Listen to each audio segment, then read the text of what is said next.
call the regularly scheduled Planning Commission meeting to order here on April 24th. And I guess the Pledge of Allegiance will be led by Vice Chairman Verplank. If you would all please rise.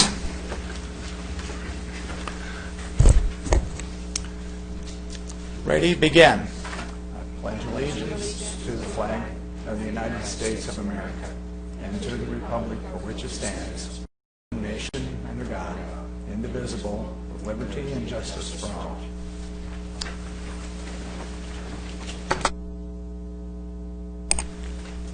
So you can see all the commissioners are present.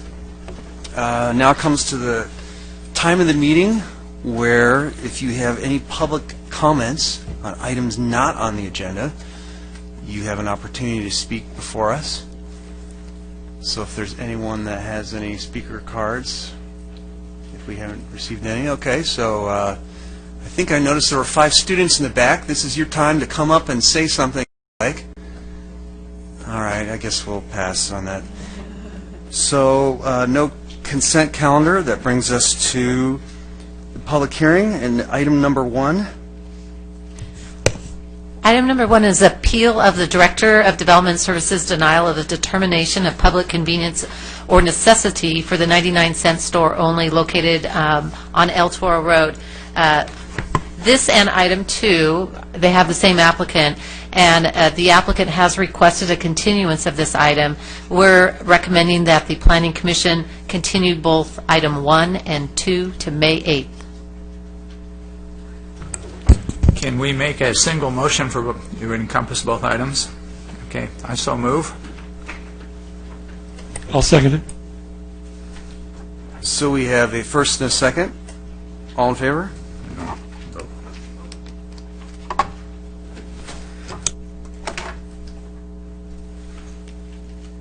The agenda item passes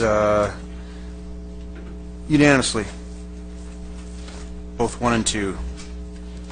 So that's on to agenda item number 3, staff report.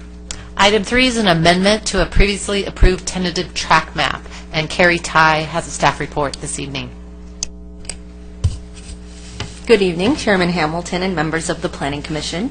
As Director Ackerman mentioned, before you tonight is a request to amend a previously approved tentative map for the Portola Center project. Just a little bit of a refresher, the City Council approved the Portola Center project on November 5th, 2013, and it consists of 930 homes and associated street improvements, parks, and trails. The project site is at the intersection of Saddleback Ranch Road and Glen Ranch Road. And if you recall, the project had 2 tentative maps, one for the north side of Glen Ranch Road and one for the south side.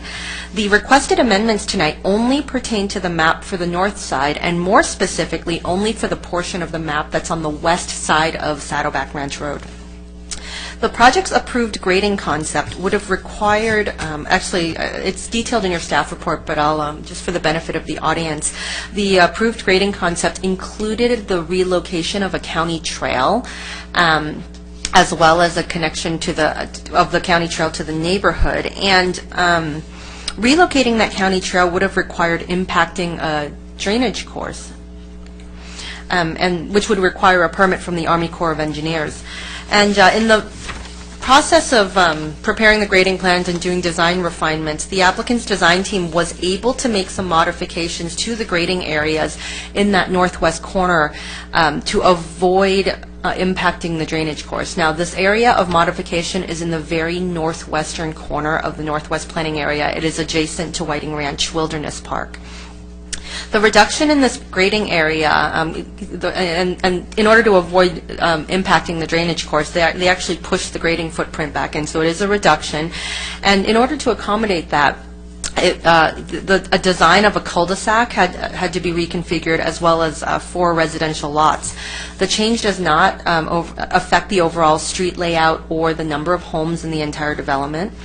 The cul-de-sac street would be redesigned into a private driveway, and that would provide access to those 4 lots that are being reconfigured. The 4 lots started out, 3 of the 4 started out as conventional lots, so they're just relatively rectangular, and they'll be reconfigured into flag lots, which have a narrow driveway into a traditional lot.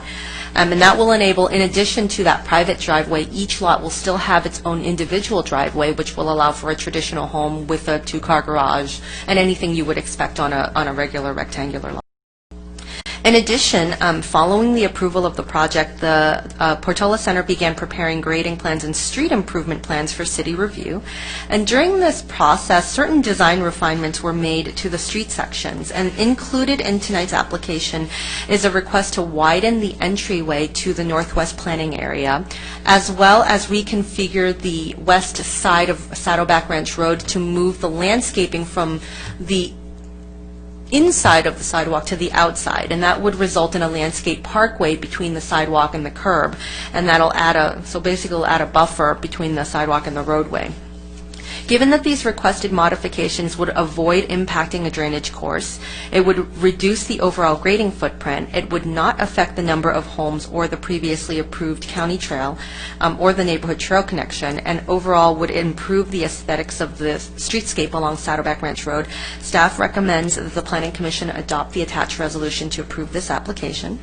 Furthermore, the property owners around the site, as well as those on the Portola Center email interest list, were informed of this modification, and to date, staff has received no comments on this proposed application. And that concludes our staff presentation tonight, and the applicant is also in the audience. So thank you, and we welcome any questions. Thank you. With that, any questions from the commission to staff? All right. I'll open the public hearing.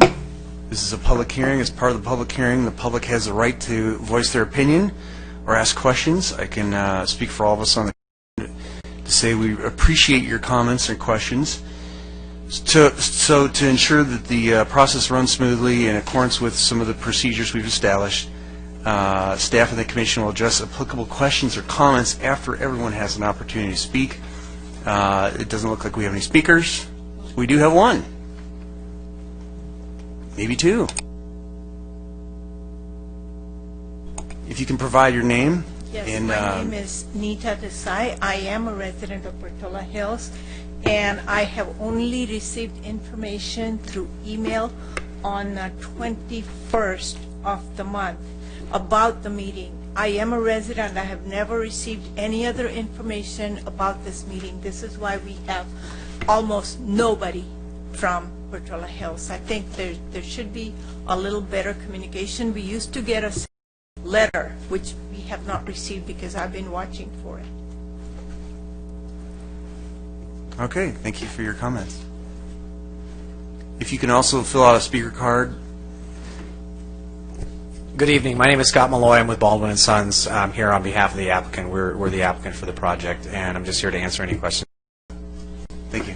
If you can also fill out a speaker card with your name and city address, or city of, I'd appreciate that.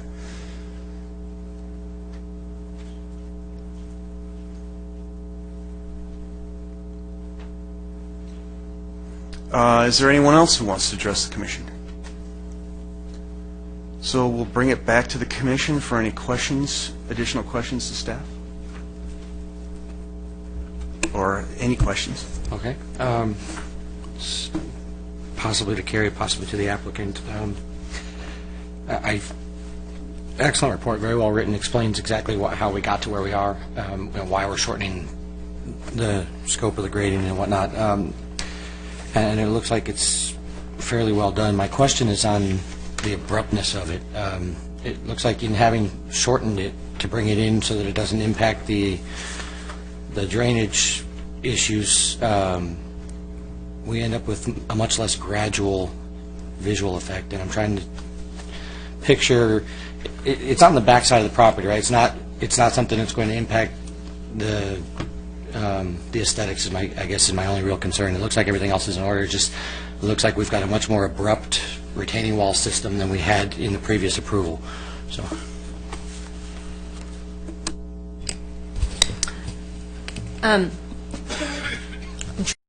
How to best visualize this. The previous grading concept, because it had a greater distance to span, and you've got the side of a hill, you actually had not only had a greater distance, but you had a greater height to make up for. And so the approved grading concept had a series of 4 retaining walls, and they were 20 feet, 20 feet, 11 feet, and 15 feet. The revised or proposed modification, because of the reduction in the grading footprint, the actual low point starts off much higher in elevation because it's now closer to the ultimate elevation, and that allows the number of retaining walls to be reduced by 1, and you would have a 25-foot retaining wall, a 6-foot retaining wall, and a 12-foot retaining wall. And so in terms of the amount of distance, that's actually been decreased, and I would say with regard to the transition, I mean, you do have a taller retaining wall than what was previously approved, but you do also have other walls that are lower, and so if you would look at it as an average, maybe, that might make more sense. But yeah, I mean, I think the transition, though, in itself is comparable between the proposed modification and what was previously approved. It's just seeing that there was a 25-foot wall kind of jumped out at me a little bit as well. It's much more abrupt. I just wanted to make sure we were looking into that. Any other questions, staff? I do. By raising that to 25 feet, I know they've had other issues out there with slippage and slope creep and stuff like that. Does that increase the potential for that by raising that wall another 5 feet and changing the grading? Because I know they have had issues, because my daughter's complained to me about that. But they have had some homes with slippage and cracking and other stuff, so I just thought I'd ask the question. Is there any significant change in the risk for that happening by changing that retaining wall? Sure. Well, I'll preface that by saying all grading is not only is subject to preliminary geotechnical reports, but as part of the grading permit has detailed soils and geotechnical reports. But for a more detailed answer, I'm actually going to defer to the applicant's engineer who's in the audience. They can better speak to that. Thank you. Good.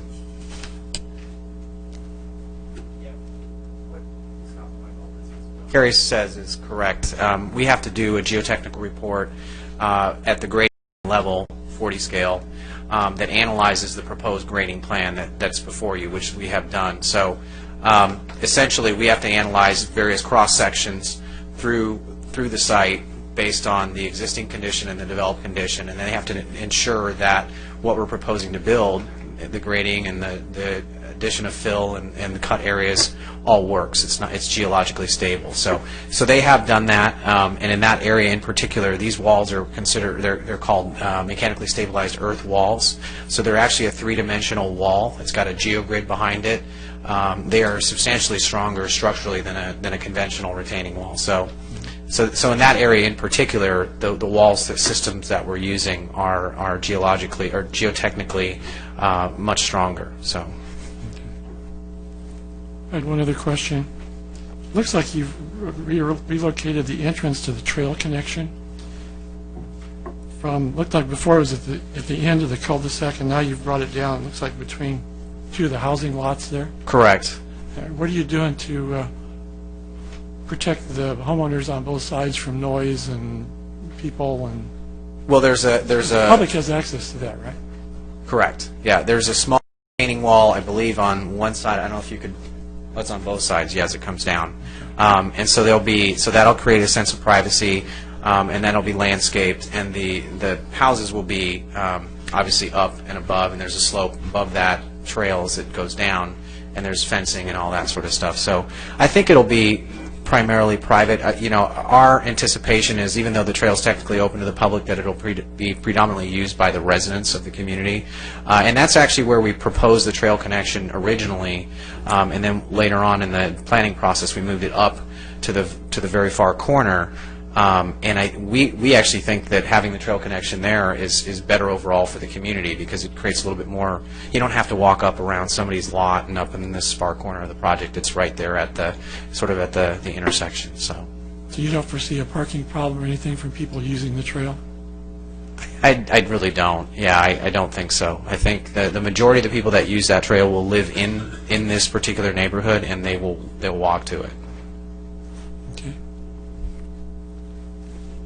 Correct. The community is gated, so So people from the public can't just drive into the community on a daily basis and park over there. So, and there's the main trailhead and parking area is, you know, a few hundred yards away. Yeah, it's right on Glen Ranch Road. So I can't. Yeah, I don't think people would necessarily drive up to that neighborhood to access the trail there. So. Okay. Thank you. Sure. Any other questions? Yes. Commissioner Fuentes. Thank you. Carrie, I was wondering if you could clarify for Ms. Desai, I believe that was her name, whether or not this delivery of the 21st was within reason, and the history may be a little bit on this project, because I believe it was approved several months ago, maybe even before I was on the Planning Commission, and this is just a restructure of previously approved plans, and maybe that's why the entirety of Foothill Ranch isn't here. And if I could add just maybe a quick summary of the communication efforts, whether there were, you know, mail, what the radius was, you know, the project, and, you know, what form of communication. Thank you. Sure. The Portola Center project was approved last November, and that there was a pretty regular regimen of public outreach. Now, let me just outline the basic public notification requirements is a publication in the local newspaper, which is the Saddleback Valley News, at a minimum of 10 days before the public hearing, as well as a direct mailing, so a flyer through U.S. mail to property owners within 300 feet of the subject site. And similar to throughout the Portola Center project process, we also had an email interest list.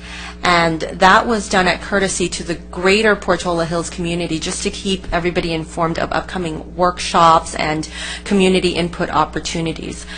Because this was a modification to a fairly small area of the project, but it was still subject to the standard public notification process that our municipal code requires, and we did also send out the email e-blast, we call it, as a courtesy to the residents. In terms of it going out, on the 21st, it's just done as a courtesy, and so it was hoped that that would provide a couple days of any input opportunity that anybody had any interest in contacting us about. So even with that 72-hour notice, which is the same actually notification requirement for the Planning Commission agenda, we did not receive any communications from Portola Hills residents regarding this modification. Thank you, Carrie. If there's no other questions from the commission? I do. This is for the applicant. I'm curious as to what was the reason to change the landscape strip along Saddleback Ranch Road. It'd look better. It's more pedestrian friendly, it's safer. It fits with the whole objective to make Saddleback Ranch more pedestrian friendly, traffic, to calm the traffic down. So it just made sense. Okay. We wanted to do it on the east side as well, but there's a whole series of dry utility lines right underneath the sidewalk, and it's going to turn into a mess trying to deal with those and plant the area. So we decided just to do it on the west side, and yeah. Okay, thank you. Yeah, I don't think there's an issue that's here at all, and I've kind of been involved in the project from the get-go, and a lot of work has gone into this, and I see this as a very minor change. No more questions. We'll bring it back to the commission for comments or a motion.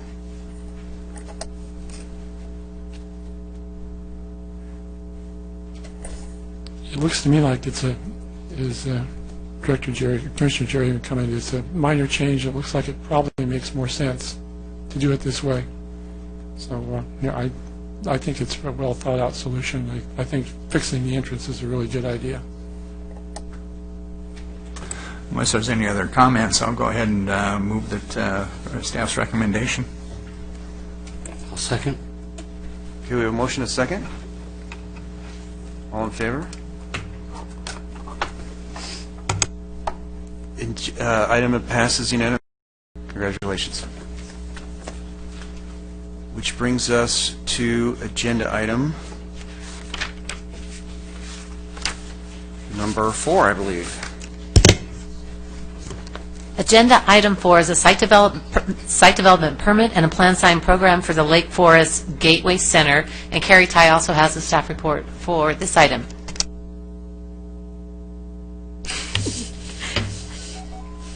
Good evening again, Chairman Hamilton and members of the Planning Commission.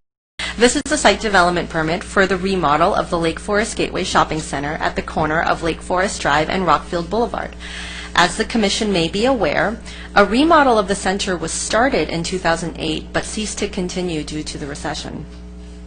In 2012, the Planning Commission approved, I correct myself, in 2013, the Planning Commission approved a second site development permit for the center, but that concept also never commenced construction. And now the applicant has a new vision for the center and has submitted a new remodel concept. It's a major remodel to update the center for more retail and restaurant uses. A little bit on the center itself. The shopping center takes access from Rockfield Boulevard from 3 driveways. Although the center fronts a portion of Lake Forest Drive which transitions into the I-5 on-ramp, there is no access from that frontage. The center currently has 7 buildings, and they're basically arranged in a perimeter around the parking field in the middle, and there's also a little bit of parking behind buildings 2 and 3. And that's the L-shaped building toward the back.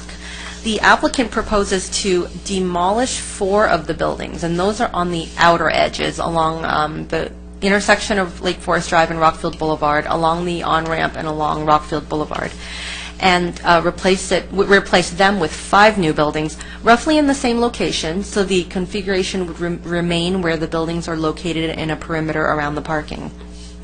The proposed buildings to be demolished consist of 2 two-story medical office buildings, the building that's currently right on the intersection that served as a motorcycle dealer, art gallery, etc., and the single-story building that backs up to the on-ramp of the I-5. The 5 new buildings are in different footprints and sizes, but they are all single-story. The two of those new buildings would flank a new courtyard that would open up the center to the intersection of Lake Forest Drive and Rockfield Boulevard.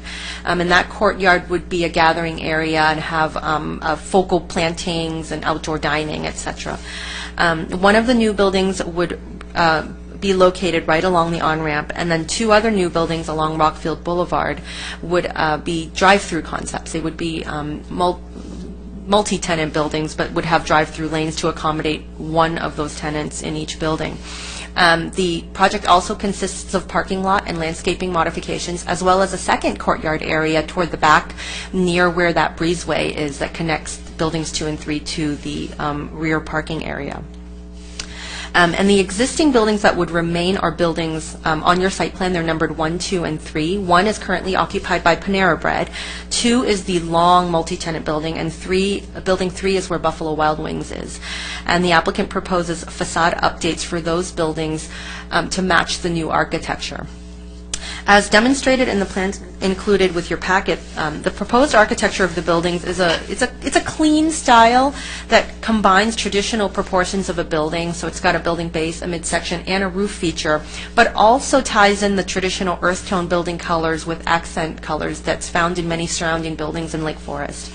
Exterior materials are proposed to be a tile wainscot for the base, exterior stucco and hardy panels for exterior building walls, and then metal roof trim and awnings, and as well as the traditional storefront glass. As I mentioned, colors are traditionally neutral, but accent colors are used at corner elements or pop-out entries or along the awnings, just to add interest to the buildings. Colored elevations for all 8 buildings, as well as 3D renderings, were included in your packet. In addition to the new and remodeled buildings, I mentioned that the parking area in the middle was going through modifications. That is going to be modified from angled parking with one-way drive aisles to perpendicular parking with 2-way drive aisles. And that adds a little more flexibility in terms of accessing parking spaces, as well as, reducing the wasted trips of people going around in circles when they can only go one way, and that should improve the circulation as well. And most significant improvement to the circulation is the modification of one of those 3 driveways into a signalized intersection that will line up with Center Street right across Rockfield Boulevard, and that will allow full access, so full right in, right out, left in, left out from Rockfield Boulevard.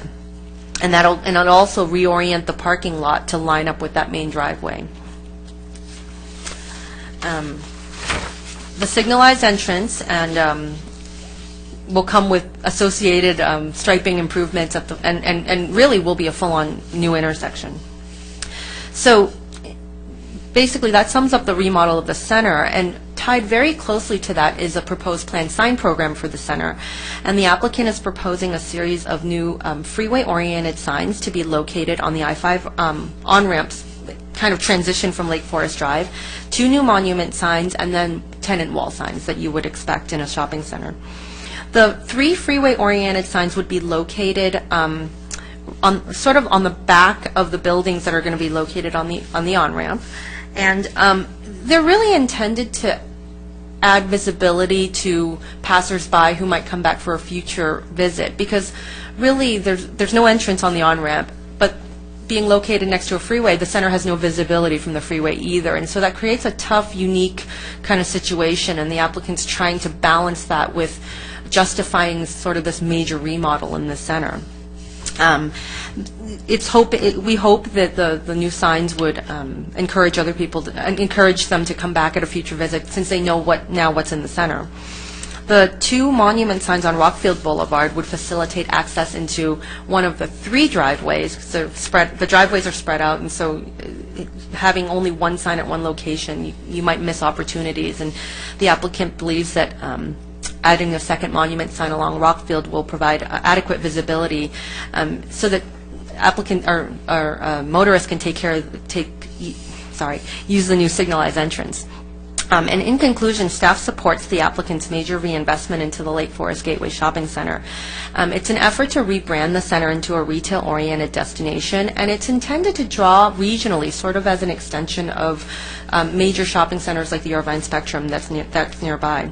There are 2 attached resolutions, draft resolutions, one for the site development permit and one for the plan sign program, attached to your packet. And that concludes my presentation, because I think I'm losing my voice. And I can address any questions you have. I also want to mention the applicant is in the audience and has a presentation for you tonight to sort of explain the background behind why this remodel and why now. So thank you.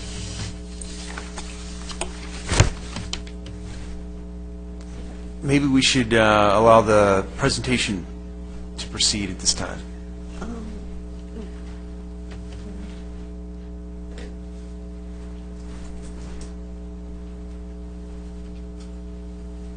Again, if you can just state your name and city of Richard residence. Finkel with Bundy Finkel Architects, Rancho Santa Margarita. That's my city of residence. My office is in Costa Mesa.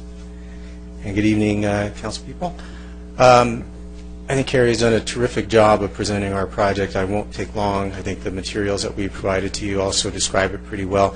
I will go through as quickly as I can what we're trying to accomplish. That way, if you have anything you see that you need to refer to, you'll see it there.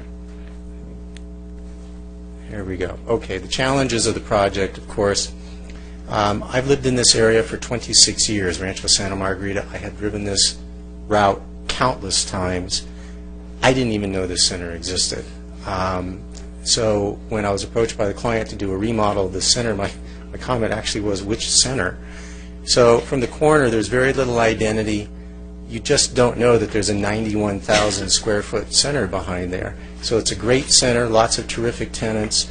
The problem is the tenants are kind of invisible from the street. You don't know that they're there. So the challenge that the client is trying to work through was, how do you freshen the center up, make it a newer look, but also make it beneficial to the tenants to be able to have them benefit from the fact they're on this very highly trafficked intersection, an on-ramp to a major interstate freeway, but they're, for the most part, invisible. So the goals were to create a street identity. You can see this is a Lake Forest frontage where you wouldn't even know there's a center behind there. Capture freeway-oriented traffic. Again, we're on a very highly trafficked on-ramp. How do you take advantage of the fact that you have all of these trip counts right past the project? Improve the sense of arrival. This is the one main driveway off of Rockfield, which is not much of a main driveway. So I think Carrie already mentioned the goal is to put a signalized intersection, really make the sense of entry a sense of entry, control traffic. Improving the sense of place. The architecture is dated, tired, it's functional, but that's about as much as you can say about it. There's nothing that's really cohesive and says, like the Spectrum, it's a great example she brought up, a sense of place, like you've arrived, you want to linger. And then one other thing that I feel very strongly about in my designs is make a connection of whatever you're designing to the surroundings. Not only does this center not let you know it's there, but there's a wall along the corner that walls it off. You can't just walk into the center. So that was something that the owner was very adamant saying, we want to make sure that this has a connection to the city and in some ways gives back to the city by creating a plaza on the corner that will allow this essentially walled off area to now become something where there's a public plaza. This isn't just dedicated for the tenants. It's not fenced off. Anybody can walk into that plaza. Now, of course, we don't want people sleeping and pitching tents there, but again, it's an amenity on the corner where the existing buildings will stay and be remodeled. These are all new buildings that are freshening up, creating windows in various areas into the site, but mainly it's from this corner saying, hey, there's something bigger, grander back here. So these are phrases that when we were describing amongst ourselves the project, it's going to become a place to gather, and of course it's a place to shop. That's the goal of the center, is to be able to benefit the tenants. And I think that in that regard, this is the design that we've come up with, creating a very public plaza with tempered glass walls to keep the wind and the sound protected so you're not there listening to cars roar by. A much cleaner, more contemporary architecture, but something that won't be dated, brighter colors, something that, again, is not a walled-off project that no one even knows is there. So we've created the street identity by the methods I told you about. How do we capture the freeway-oriented traffic? Well, Carrie had mentioned that the signage program is intended to take advantage of the fact that we have these four-sided buildings. We not only have the three sides that face into the center, what would normally be considered the back of the building face very high traffic streets. So we treated these like these are four-sided buildings where there isn't a back to these buildings. Create a connection to the street. We've already talked about that a little, but just making it inviting so people want to walk there. This is a strolling center where if you live in the area, you're going to go out as a family, you're going to walk to this center because you want to. You want to be able to experience these places. Forgive me if I'm speaking quickly. I'm just trying to not beat this up too much. Create a sense of entry is this driveway that we have here, a major throat, long distances for queuing, the timings are right to be able to get cars on and off. And then finally, the architecture in remodeling the back buildings, creating new buildings, is create a sense of place, create patio areas, walkways that interconnect all of the buildings. Okay, moving on, here's ground view of the plaza to show how we've created this inviting avenue to be able to get up into the project. Views through the buildings to catch glimpses of the project beyond, which were not present before. Here's the view along Rockfield, view along Lake Forest. And then I'll segue into the signage issue because I think the architecture of the project, the circulation, speaks for itself. I think it'll be worth talking about what we're trying to do to capture that freeway frontage.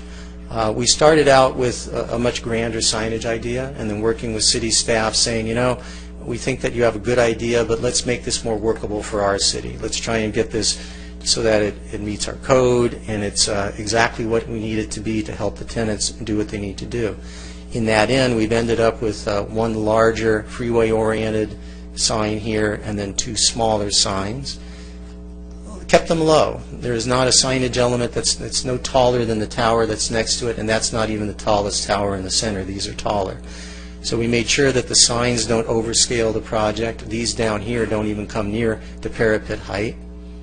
So we have that freeway-oriented sign and then these projecting wall signs. And this sign here, again, keep it low, keep it in scale with the rest of the building, but take advantage of the fact that you have tremendous trip counts past this project. There's another view along Lake Forest.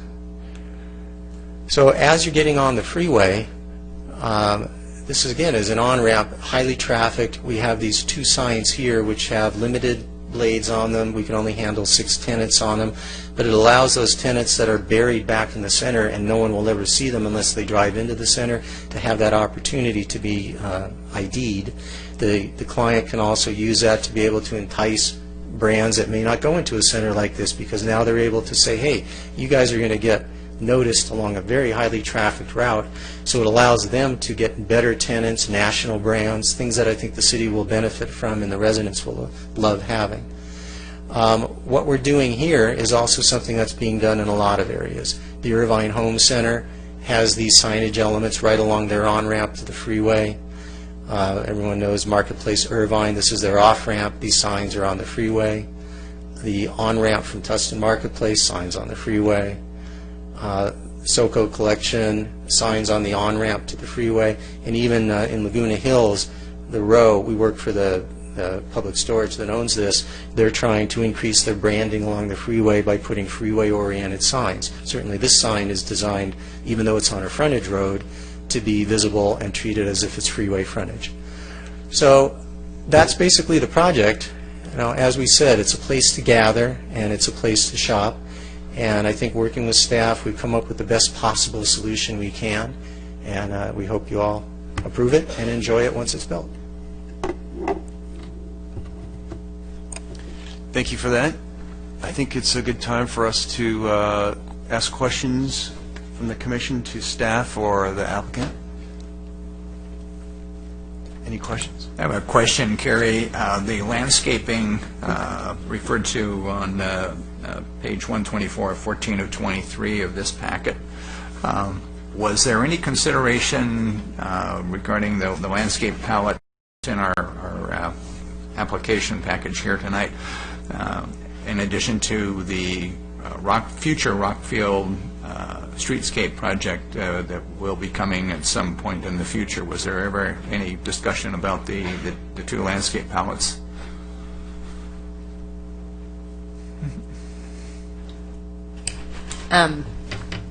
Not directly, but I know I just knowing I've seen the Rockfield streetscape conceptual plans, the detailed construction drawings.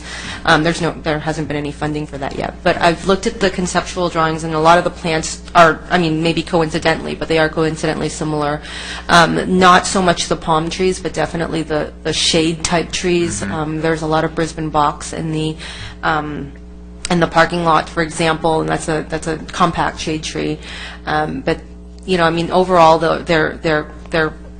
they're compatible. There's a 3-layer. I mean, there's going to be shrubs, ground cover, and trees in the streetscape, and there's also the same concept in the center. But in terms of directly side-by-side comparison, no. Okay, because I noted a large use of palm trees in this, and I'm not opposed to the palm trees. That's not the point. But it came to mind that at some point in the hopefully not too distant future, although funding is going to be the key here, that project will go in, and if there's a real divergence in those, I thought maybe it would be a topic of discussion. So. Yeah, another thing to keep in mind is some of the kind of the existing landscaping along Rockfield does remain. Not all that's coming down, and a lot of the palm trees are put in where the gathering spaces are, and so you'll have them in concentrated form as well. So I think the overall palette has enough variety that it should not be a problem. Okay, thanks for your time. Any other questions? I have a question for the applicant. I noticed that in your drawings, currently Pepino's has a sign that one can see from Rockfield, and I don't see that on that side of that building. It should be there. We tried to replicate the they have already. That one might have just gotten missed. So whatever signs the tenants currently have would be the signs that are in place with the remodel. Okay, and I also noted that You've put in several lovely patios. I liken to the patio that Pepino's has up in Foothill Ranch, which I think is a great gathering place for Lake Forest residents. Would you consider putting a patio larger than what Pepino's has now at the Gateway to accommodate that kind of entertaining atmosphere in your new proposal? I know that the client has been actually talking about that. The drawback is that patios take up parking spaces at this point because that is an existing building. We can't create land around it. We are overparked, but it's been my experience that any center that's overparked, that tends to fade away as you sign up tenants where maybe you have a bank or somebody that increases the parking count. So I do know the owner is very interested in accommodating Pepino's. They're a terrific tenant, been there forever, and I know those are discussions they're having, is how we can do that. So I don't know that we can commit to anything, but I know that's a goal that they have for that. So if that were the case, then you would come back to us for a change on something like that, or is that something that... I'm not sure if it would cost 2 parking stalls in the quick review that I looked at. Part of it is we don't know exactly how many tables they want. Plus, if they serve beer and wine, that would have to be segregated. It would have to be fenced off. How you do that when the patio is in the middle of a parking field is a little difficult. So I can't say if it would require just staff approval or how we would process it because I don't know the implications of it yet. Okay. If there was some way to introduce something that it can be handled at a staff level, that would certainly make it easier for us rather than having to bring it back to commission for that. We would have to talk to our very important attorney. Okay.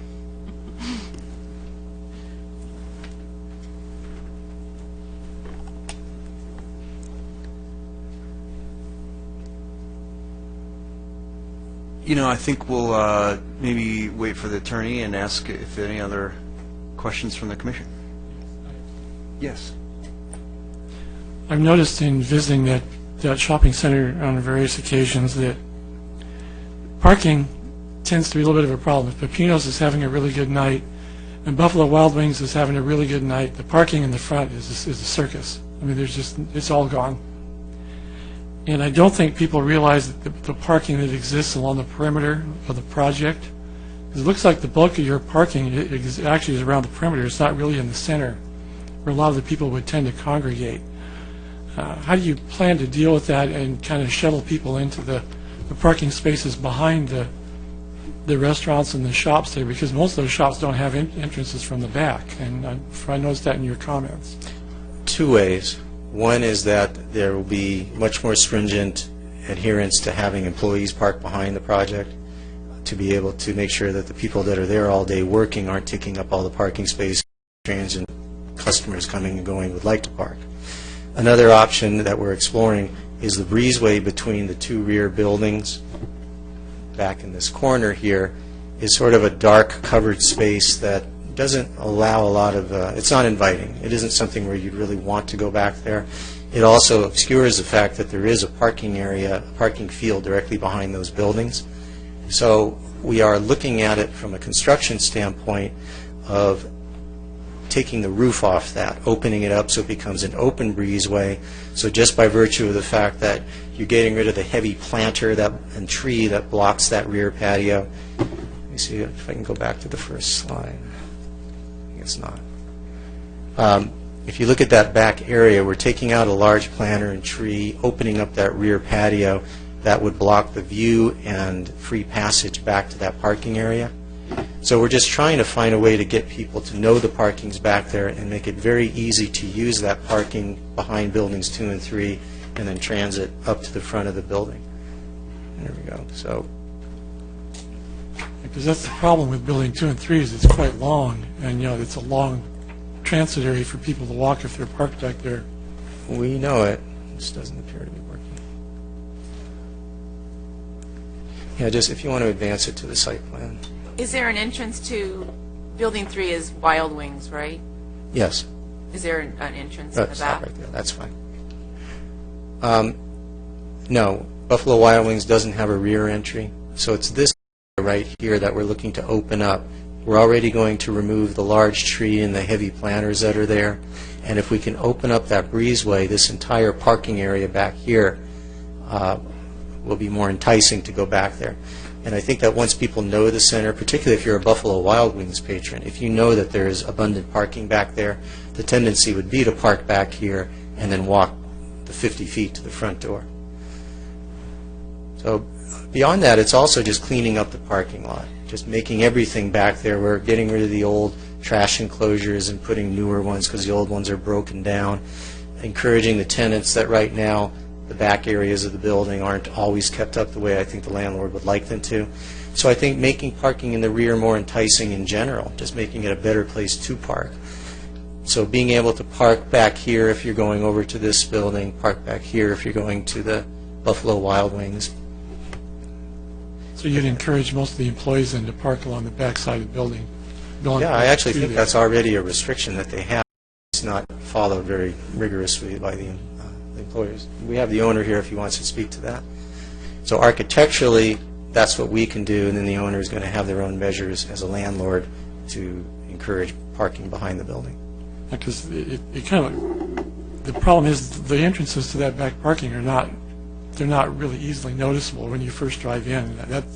You plan to do anything to people have a better idea that, you can park back here if this part's full. And maybe something to look at is have directional signage that says additional parking. I would never think to park back there, frankly. And the other thing is the parking lot now is not very brightly lit at night. Are you going to light up that back parking lot? We are. We're putting all new, all the old parking lot lights go out, all new energy efficient lights go in. Very nice contemporary fixtures. There's going to be a lot of lighting on this project. We're doing lighted bollards and a lot of very upscale sconces on the building, upscale in appearance. So I think you're going to be very pleased with how this looks in terms of lighting. Even above the patio in the rear, we haven't nailed it down completely because structurally we don't know if the buildings will support it. We want to do string lights across that. So you get this twinkling of lights at the rear of the property, which again will entice people to go back there to park because it's a nice place to just transit through.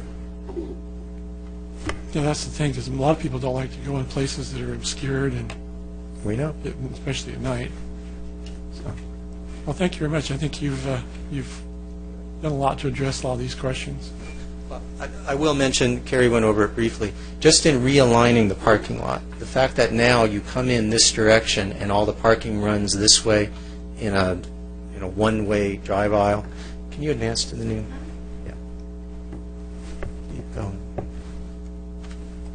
One more. So the existing parking runs this direction, and you have to go all the way down and all the way back. Yeah.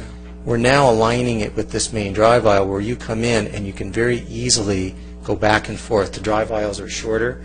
There would be more reason to park farther away from the front doors because it's easier to get to them.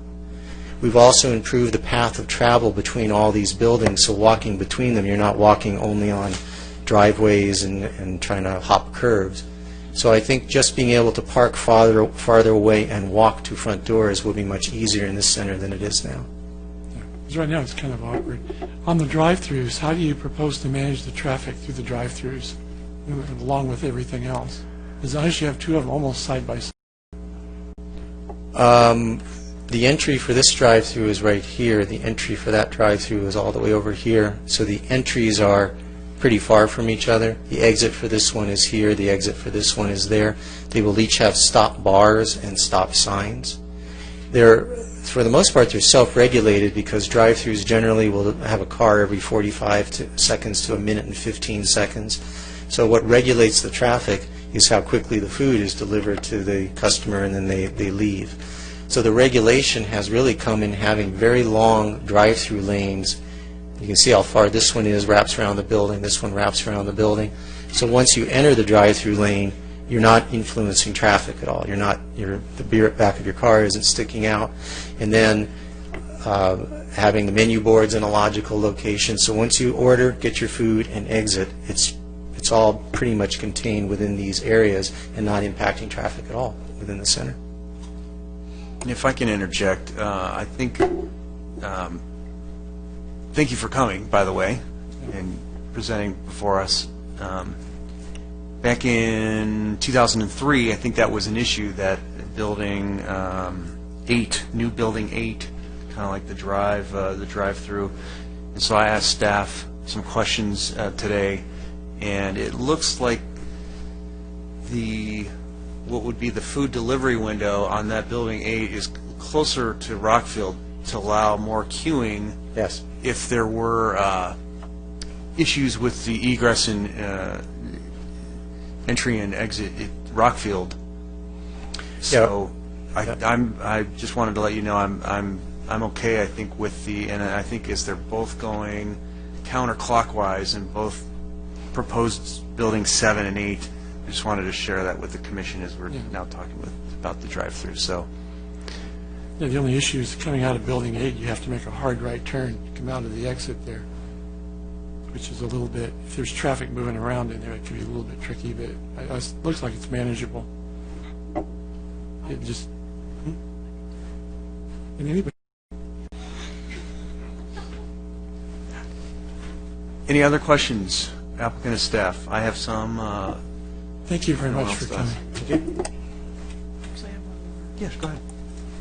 Carrie, the signal, is that a shared cost or is that sole developer? That is solely funded by the developer. So I have a question, and if you have the PC attachment 3 on page 3,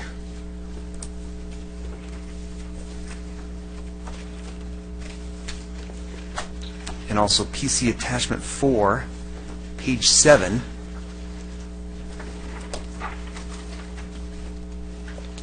we're not quite at the comments section from the commission, but I just want to give a brief one and a question. I think this looks really good to me. Again, this is PC attachment 4, page 7. It's the corner of Rockfield and Lake Forest. Yes. However, if you turn to the other attachment 3, page 3, and kind of look at the east, there's I think at the very top, I think there's kind of a dichotomy between those two views. I think I kind of would be more desirous of more articulation, maybe awnings, peaked roofs, maybe some more variation in the corner elements, even palm trees maybe is a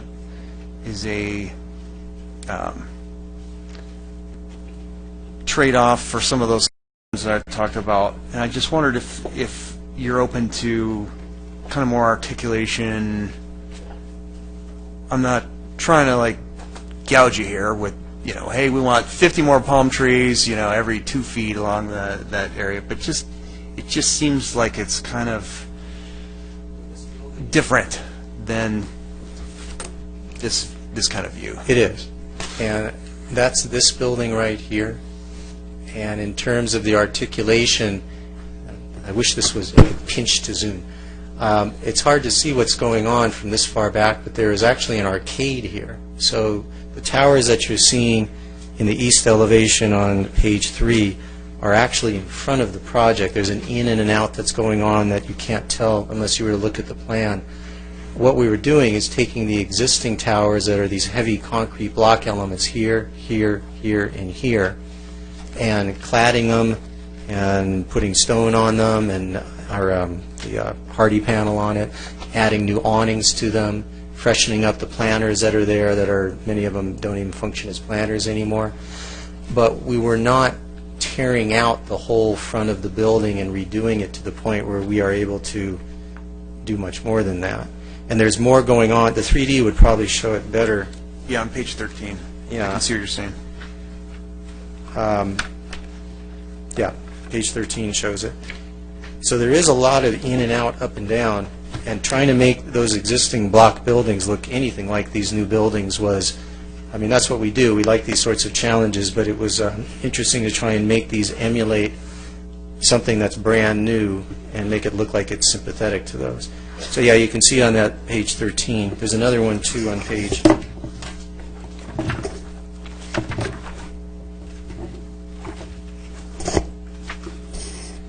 Now page 17. Yeah, 17 is a good one to look at. It's looking right into the drive aisle. So you can see that there's an arcade, that the towers are out in front of the building walls, and then the storefronts back about 12 feet. So there's going to be this nice interplay of shadow and light because the facades, the actual storefronts, are under shade, set back. And those towers, the brown elements you see, are actually the existing big, heavy concrete block elements that hold up that arcade roof that we have just reconfigured, left the guts of them, and then reconfigured them to look like that. Now there are some landscape fingers there, so we can play with the landscaping, but the architecture itself is, you can do anything with architecture, but I think what we've done is probably closer to what you're looking for than the image might have suggested. I'm only one of 5, so I can see that better on, say, page 17. Yeah, there was another zoomed-in view. Yeah, 19's and 20. Probably 20, considering it's exactly that view. Yeah, if you look at the upper image on page 20, you can see that there's a lot of depth, in and out, up and down. And the rhythm, what's not clear in the image on page 20 is we're also putting new light fixtures underneath the arcade. So as you're walking down the arcade, there's going to be this rhythm of light moving down there. Actually, I was just going to offer, I can share, if anybody out there wants to see the pictures we're talking about, I'd be happy to pass this down. Sometimes from that side of the room, it gets really boring when they're talking about pictures that you can't see. So I just wanted to make that offer. I can my neighbor if I need to. So. Well, I guess my only concern then would be just from maybe from a distance, if you're not right on top of it or pulling in from the drive aisle, and maybe you've pulled in that second drive aisle, maybe from a distance. I'm only one of 5 here, but maybe I would say just a smattering of palms would be my humble question, but I'm only one of 5. Any other questions? If you were to add palms, wouldn't you be taking up some parking spots? I think the palms would be in lieu of the trees that are shown in image 20. And I have nothing against palms either. In fact, palms are nice because usually they're high enough up they don't block signage. The only thing is they don't provide shade. And in Southern California, shading cars as they sit in parking space, I know my wife will make me drive around quite a bit until she finds a parking spot that's under a tree. So you'd be trading an aesthetic for something that's a bit more functional. Thank you. Any other questions? On the backside of Buffalo Wild Wings, which is Building 3, I believe, it's got that large curved, light, very bright surface. It looks like it faces out towards the freeway. It looks like the rest of it's kind of that brick-like appearance to it. Looks like it's kind of stark and bare. I mean, when We weren't changing that at all. That got approved and built, and Okay. I think Buffalo Wild Wings and the owner spent whatever they spent getting that done. So I guess I thought I'd just leave that alone rather than trying to put my little stamp on it. I think there's also a sign on the back of that which isn't showing. There's a Buffalo Wild Wings sign. I was wondering, because typically I would think that they would want to have a sign on the freeway side. Yeah, the south elevation on page 4 of the straight-on view shows a sign. What you're seeing in the east elevation, the left side of the east elevation, is the end wall of the building, Just didn't show it. not the back wall. Okay. So again, we left Buffalo Wild Wings alone. Thank you. Any other questions from? Yeah, was the decision to leave that alone yours or theirs, or both? I think it was both. They had just done the project not too long ago. The aesthetic is not bad, and they've got a lot of upscale materials on it, the curving forms on the roof, awnings in front. So I would have to let the owner speak more toward how they got to that design, but I know that that was recently done and it's their aesthetic, and the idea was to say, we're not changing your look, you guys are comfortable with this, so let's leave it alone. Okay, great. Thank you. If there's a sign there, that makes all the difference. Well, again, if we're looking at page 3, the east elevation, that far left side is the end wall of Buffalo Wild Wings. And at present, all it would have faced is the other building that's across from it, the medical office building. So they wouldn't have had a sign on that because it's not the front or rear. If you go to page 4, which does show the rear, which faces the freeway, they did put a sign on that. That Buffalo Wild Wings Grill and Bar is what they have on it now.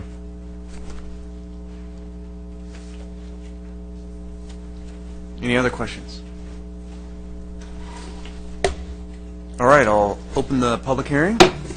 Again, this is a public hearing. You probably heard some of my comments before. I'll add that speakers are limited to 3 minutes each. I think we already heard from Mr. Finkel. So next is Pat Cox. Or, you know what, you can go next. Just state your name and I'll figure it out. My name is Mike Easton. I'm the project manager that will be in charge of the actual construction and phasing and sequencing. I actually just wanted to speak a little bit regarding the project and make sure that the council was aware of some of the scope. I spoke with Carrie a little bit earlier. The project itself entails a great deal of utilities and infrastructure work, as well as you know, the intersection and other features. It's a fairly complicated project from the standpoint that we have a lot of work to do, which will require a good deal of phasing and a good deal of coordination in order to not impact greatly our existing tenant base, which is, you know, one of our primary concerns. So one of the things that I was talking about with Carrie regarding condition 4 that she suggested I address was we wanted to see if it would be possible to perhaps add something to condition 4 that allows us some latitude in case we run into problems in phasing, whereby we could discuss with staff and try to resolve the issues with staff rather than have to come back to council. And the condition 4 is really regarding some of the I think the overall condition 4 was placed as a concern regarding making sure that the project is continuous and the activity continues and we continue and move forward and have the construction project finished.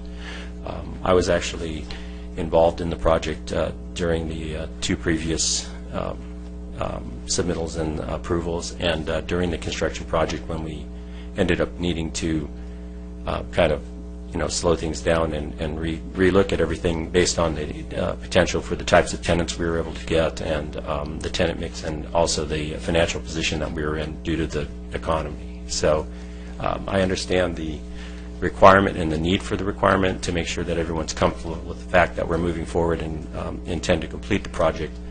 We just don't want to be in a position where our hands are tied so severely if we get into a position where we have a tenant-related issue or something that requires us to kind of change the phasing around in order to make the project work. And so we're hopeful that we could insert some language that would allow us to make revisions to that portion of that condition at staff level as may be necessary through the course of construction, as long as we pursue active construction and continue the project.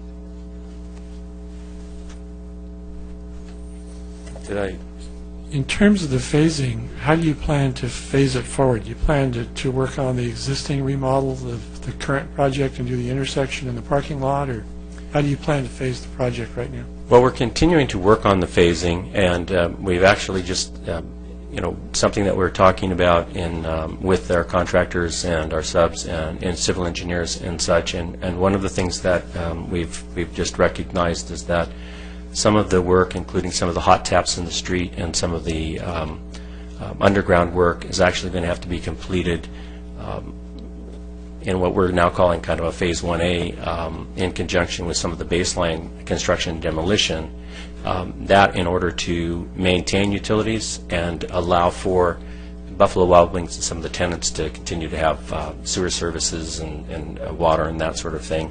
There are some existing issues with the building right now with the sewer, and the inverts are quite shallow, so it makes it very, we're having some actual service problems with the restaurant strip right now that we hope to resolve. It is our intention, as far as the phasing of the Building 2 construction, I think that's one of the primary questions, is the Building 2 construction and when it would occur. And right now, it's our intention to try to move forward with the demolition, grading, or hard work, where we have contractors and sub-vendors that are actually working on that top part of the project prior to starting work on the decorative renovation of Building 2.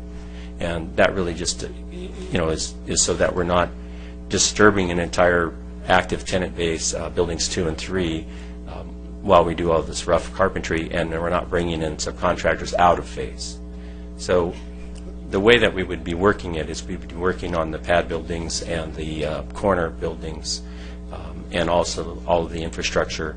We're trying to figure out, and we haven't quite got that down yet, but we're working on scheduling as far as when is the best time to do the intersection, that sort of thing. And it's really a very complicated project to try to do and still maintain traffic flow, parking, and not minimize disruption to the tenants and the clients using the shopping center. So it's a little dynamic right now. We're still working on it, but we're getting very close to figuring it out. So every time we solve one problem, we figure out something else that we have to figure out. So we're working on that. But primarily, I just wanted to be in a position where if we run into issues, we can work through with staff, come up with solutions, and not end up having to come back to to council in order to. We just don't want to delay the project based on calendar issues and such. So we just thought we would kind of throw that out there. No, thank you. We'll I'm sure we'll discuss that. Thank you very much. All right, next, I don't see anybody standing. How about Bill Wynn?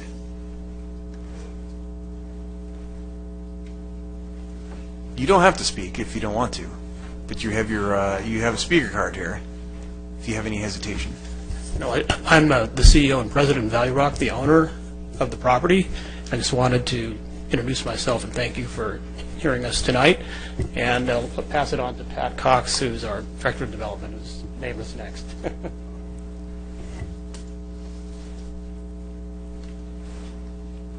Sorry, I forgot to ask Bill if you could. It says here Irvine is your city of residence, so if that's correct, you can just state that. City of residence, San Juan Capistrano, office Irvine. Okay. If you can again state your name and your city of residence, appreciate that. My name's Chairman Hamilton and fellow members of the commission. I'm Patrick Cox of the Newport Beach office in Irvine. Been working with Carrie and Gail on this project as soon as I made a commitment to join Valley Rock in September. So we fast-tracked this as quickly as possible to take advantage of the current economic climate that is affording us to proceed with this project. I've worked with Gail. Gosh, Gail, I don't even know how many years now, but I've run through a number of projects through the city, including I brought forward the Buffalo Wild Wings project to somewhat seed this asset. Again, we've worked hand in hand with Gail, with Carrie. We've assembled a great team. I've just come out of a significant redevelopment that's been very, very successful in the city of Brea. So if you need to take a look at some of the product that I've delivered, you can point to Brea Plaza off of Imperial in the 57, and that's an absolute grand slam home run project, and I would expect that we can deliver the same here. I've gone forward because of the sensitivity of existing tenants. We've brought in the same contractor that I used on the Brea project, and these guys are experts in handling the phasing and disruption of supporting Joe at Pepino's and all the existing tenants, because it is very difficult. And I want to make a comment that maybe Mike didn't know, but we intend to proceed with the intersection work at the commencement of the project, so it would be done in the early stages of the asset. It's a condition that's been written into the approval of this project. So we've waited a long time. We have to activate this project so we can, entice the leasing community to bring us the top tier tenants that we possibly can bring that aren't already on El Toro Road. And we look forward to having this project commence in 2014 and, try to have it stabilized sometime by the end of 2015. So any other questions you may have, feel free to shoot my way. Thank you very much. Okay, thank you. All right, next is Jim Gardner. Again, if you can state your name and city of residence, if it's not known to anyone here.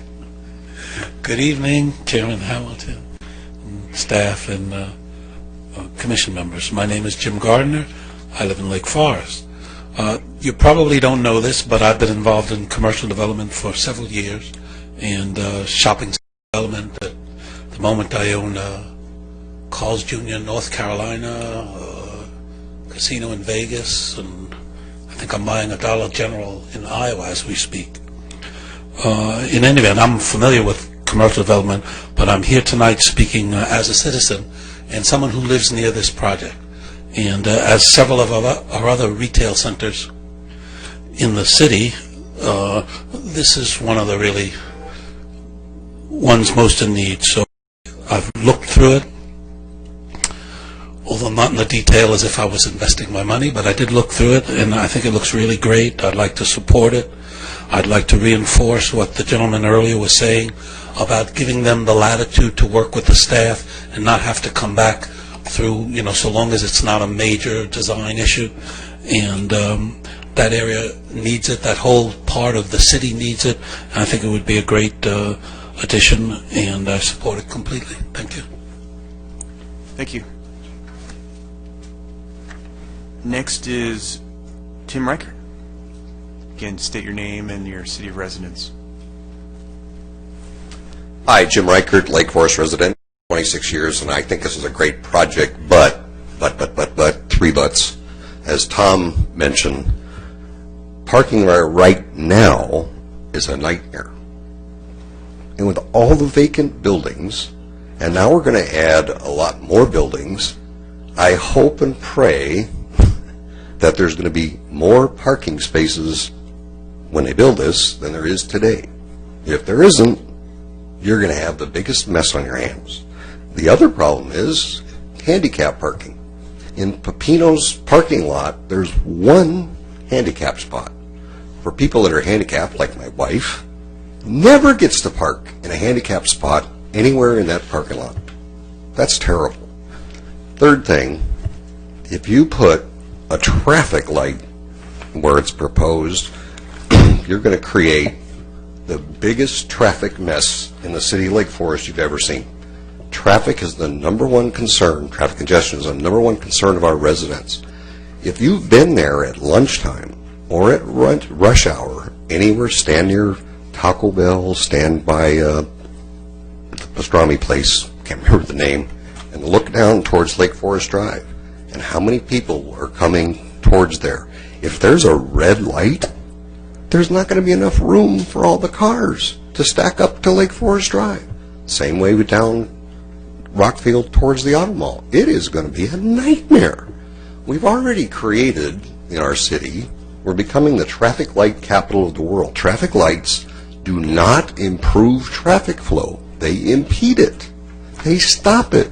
They make it worse. That's what people are complaining about. Yeah, there might be some safety issues, but I would urge you to be creative here and ask these folks to come back with a plan that doesn't put a traffic light there, that also allows easy ingress and egress from that shopping center. I'm telling you, mark my word, 1 year from now, if that traffic light's there, you guys are going to say, Jim was right. We've created a total fiasco. It is going to be awful. And that's my comments. Thank you. Thank you. I also want to apologize. I can't read, so I can see Jim now. So, no, thank you. Anyone else from the public want to come before the commission? All right. Let's bring it back to the commission for any additional questions to staff.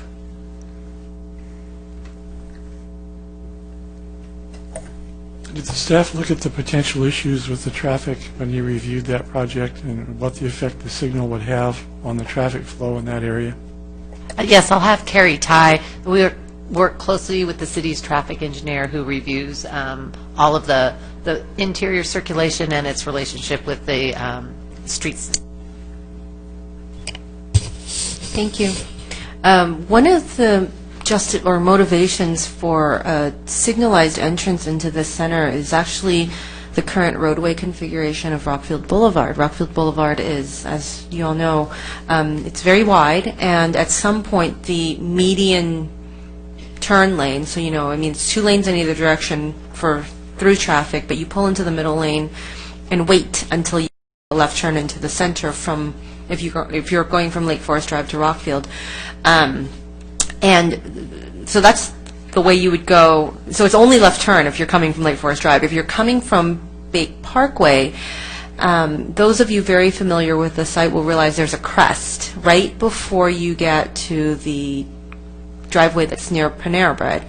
And then that channels basically everybody into the middle driveway. And then once you get in, you've got all the angled drive aisle with the one-way drive, the angled main drive aisle with the one-ways circulating into all the angled parking spaces. One of the motivations for the signalized entrance was to allow for safe traffic movement from those left turns into that center. It was also to provide for safe egress movement out of the center. Again, if you were to make a left turn out of the center right now, because of that crest, people coming from Bake Parkway to Lake Forest Drive, there's a line of sight issue. And so also that allows you a kind of a safe exit as well. And so that was the main motivation. The traffic signal was reviewed by the traffic engineer, and it does meet what's called signal warrants. Traffic signals are only allowed if you meet what's called a warrant. And a warrant is a justification for a signal. You can't just put in a signal because for no reason. There's 9 different reasons that a signal can go in, and of the volume that the commercial center, the commercial square footage would generate, as well as the roadway configuration, justified having a signal there. So in terms of traditional traffic engineering practices, it's all been reviewed by the city's traffic engineer, and hopefully that answer lent a little more insight into your question. Is there any coordination between the new signal that's going in and the ones that are at Rockfield and Lake Forest Drive? Because those signals aren't somewhat synchronized. I mean, you could create a situation where you could get a giant backup. That'd be kind of I don't know how you could have the signals not talk to each other, not know what each one's doing. This is when I wish I had the traffic engineer here. The traffic signal construction would use, actually we've got Chris Brady here as well. Chris has been working with Doug Anderson, our traffic engineer as well. But my understanding is that this intersection will be tied into interconnect loops so that the priority traffic flow goes on Rockfield Boulevard, and the signal trigger comes out of the loop system for the shopping center. And in terms of signal interconnects, do you know if they're going to be tied into the Lake Forest Drive, Rockfield? Okay, so they will be signal interconnected into the Lake Forest Drive, Rockfield intersection. And the 2 signals do meet the minimum distance separation for traffic signals. Thank you very much. Appreciate that. Commissioner Fuentes. Thank you. Well, I like the project. I think it's updating the architecture. I think it's a bit edgy, but still stays pretty warm. I did meet with Joe of Pepino's, and he thought that entrance right there off of Center for safety concerns was a great idea, and he noted the crest and everything, and he sees a lot of cars come in and out of that center that are, it's like a puzzle sometimes. You go in there and you don't know where you're supposed to turn, and I like the additional lighting, and I'm assuming that the lighting is in the back where you're going to ask the employees to park. I think there's some safety issues there now, and that should be rectified. I just think it's a long time coming. When I moved here with my 2 and 4, I thought, oh great, we're going to go have ice cream at Captain Cream's, and so now I'm looking forward to taking my 27 and 29-year-old for a drink at Pepino's in the new patio. Thank you. Any other questions? I have one, but if we're jumping to comments, I have a question, but go ahead. Okay. Any other questions? So I think a comment Mr. Reichert asked about handicapped, and I see there's 4 spots right up against Building 2. It looks like there's 2 up against Building 1, between Building 1 and Rockfield. Am I missing any? 1 and 8. There. See it at 8. Yeah, I'm looking at page There- 188. There should be a total of 16 throughout the center, and that averages to 2 per building. They're probably right at, actually, that can't be. But yeah, I think there, if I recall, let me look it up in the staff report, but I believe there's 16. Okay.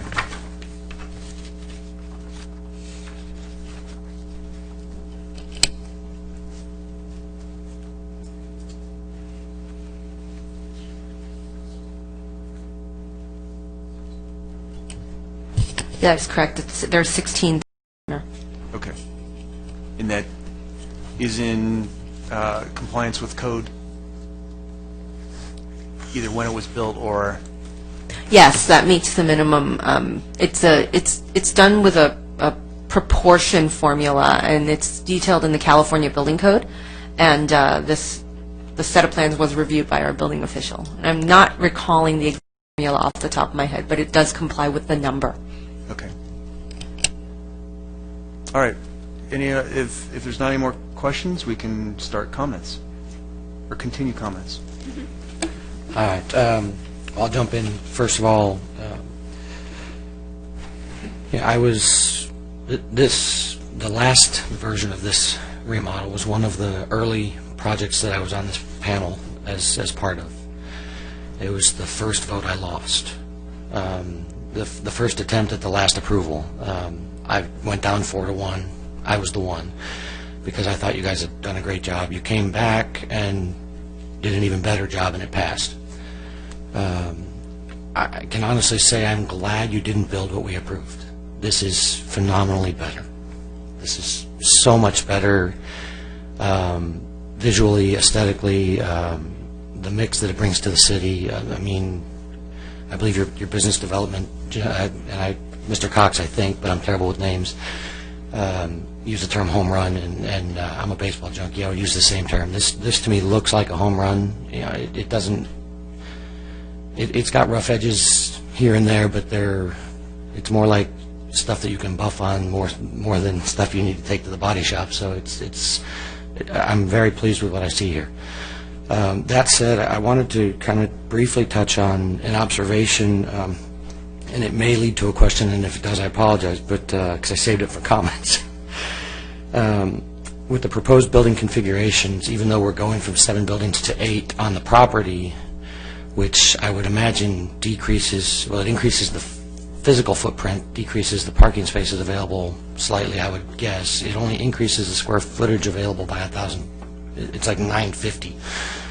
So as far as total amount of retail space, it's really not a big change. It's just a much more efficient use. And so for those who are concerned that we're drastically increasing the imprint or footprint by having an 8th building, and what's that going to do to parking, I don't think we're really changing the mix that much as far as usable space.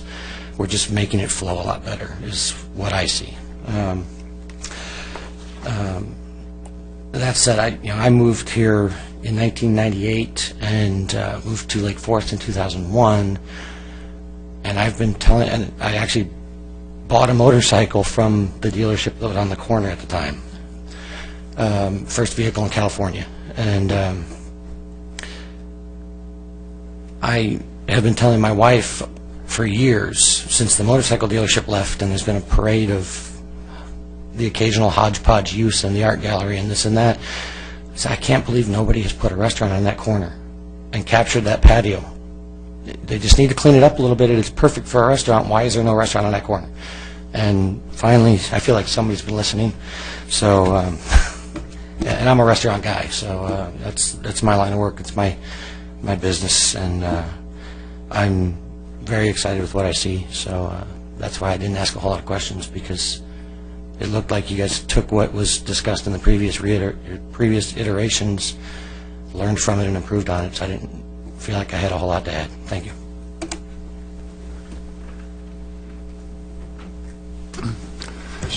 I'll jump in here. Being the only commissioner that has been through the 3 iterations, I would concur with Commissioner Brower's comment. I think you finally got it right. And I'm so glad you didn't build either of the other 2. I echo those comments completely. The one thing I do see, and I have no objections to this except for one thing, and this is going to take us back to Buffalo Wild Wings, the curvature of the roof. I think that it does not belong in this architecture. And from the parking standpoint, we can't change what the parking is around the perimeter. That's been the major downfall of this center from the get-go. But if you've been out to the outlet stores out in Cabazon, and you go out there on the weekend, and you'll find this almost exact parking scenario. You have to park around the back and off in the Tules if you want to go out and shop. So if this center attracts the right business mix, the people will find that parking around the perimeter. They will find it. Yeah. But I think we need to look at that curvature of Buffalo Wild Wings that does not fit in this architecture, in my opinion, and I would like to see that brought into line. That's all I have. Commissioner Lund. I think you've done a really good job with what I consider to be a very difficult site.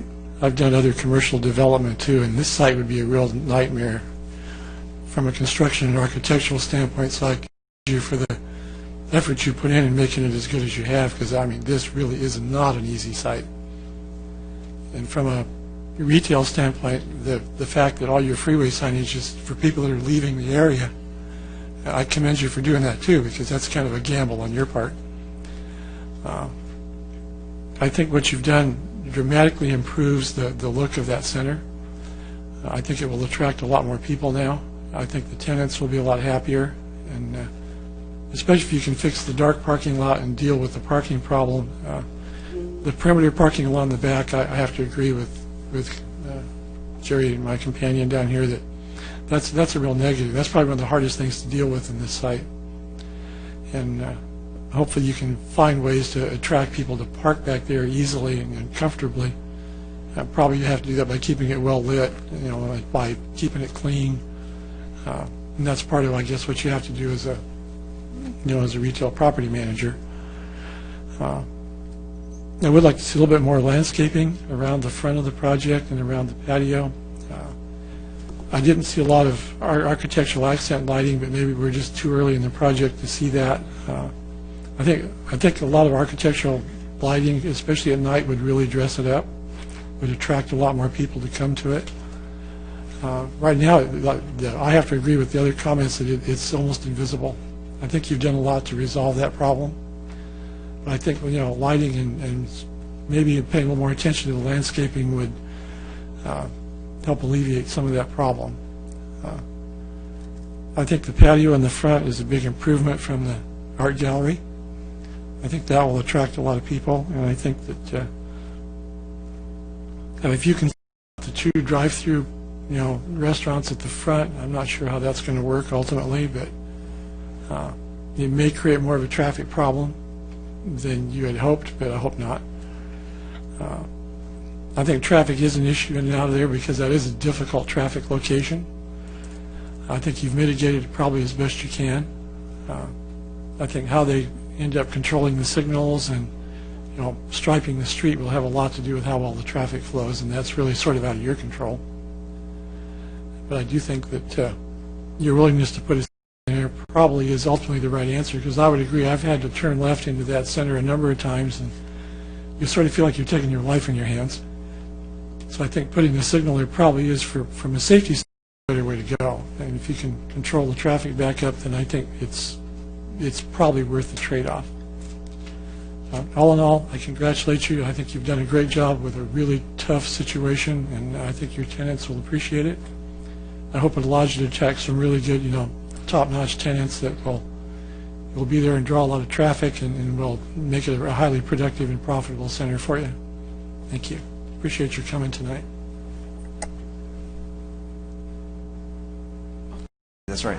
So I guess I'm last on comments. I think it's. I think you can see the support you've got.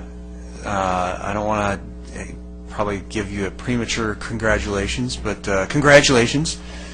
I think that we're in desperate need for this center to change and to improve, and I personally just cannot wait, and I think all of us just cannot wait to go to the new restaurant on the corner of Rock and Lake Forest and just see this center just be transformed. So thank you for believing in Lake Forest and continuing to believe. And so as the last part of my comments here, I would be open to allowing staff to change condition 4 to have some kind of not scheduling, but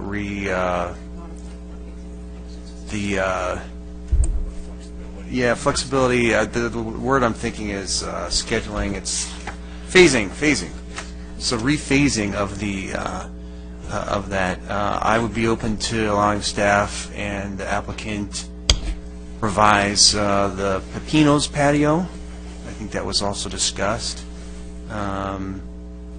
I'm not sure if there's much we can do with the curvature of the Wild Wings, but I'd be open to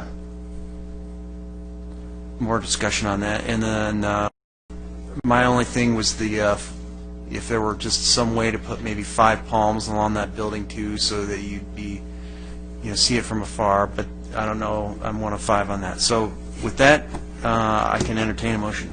If I could offer some additional comments. Yeah, good.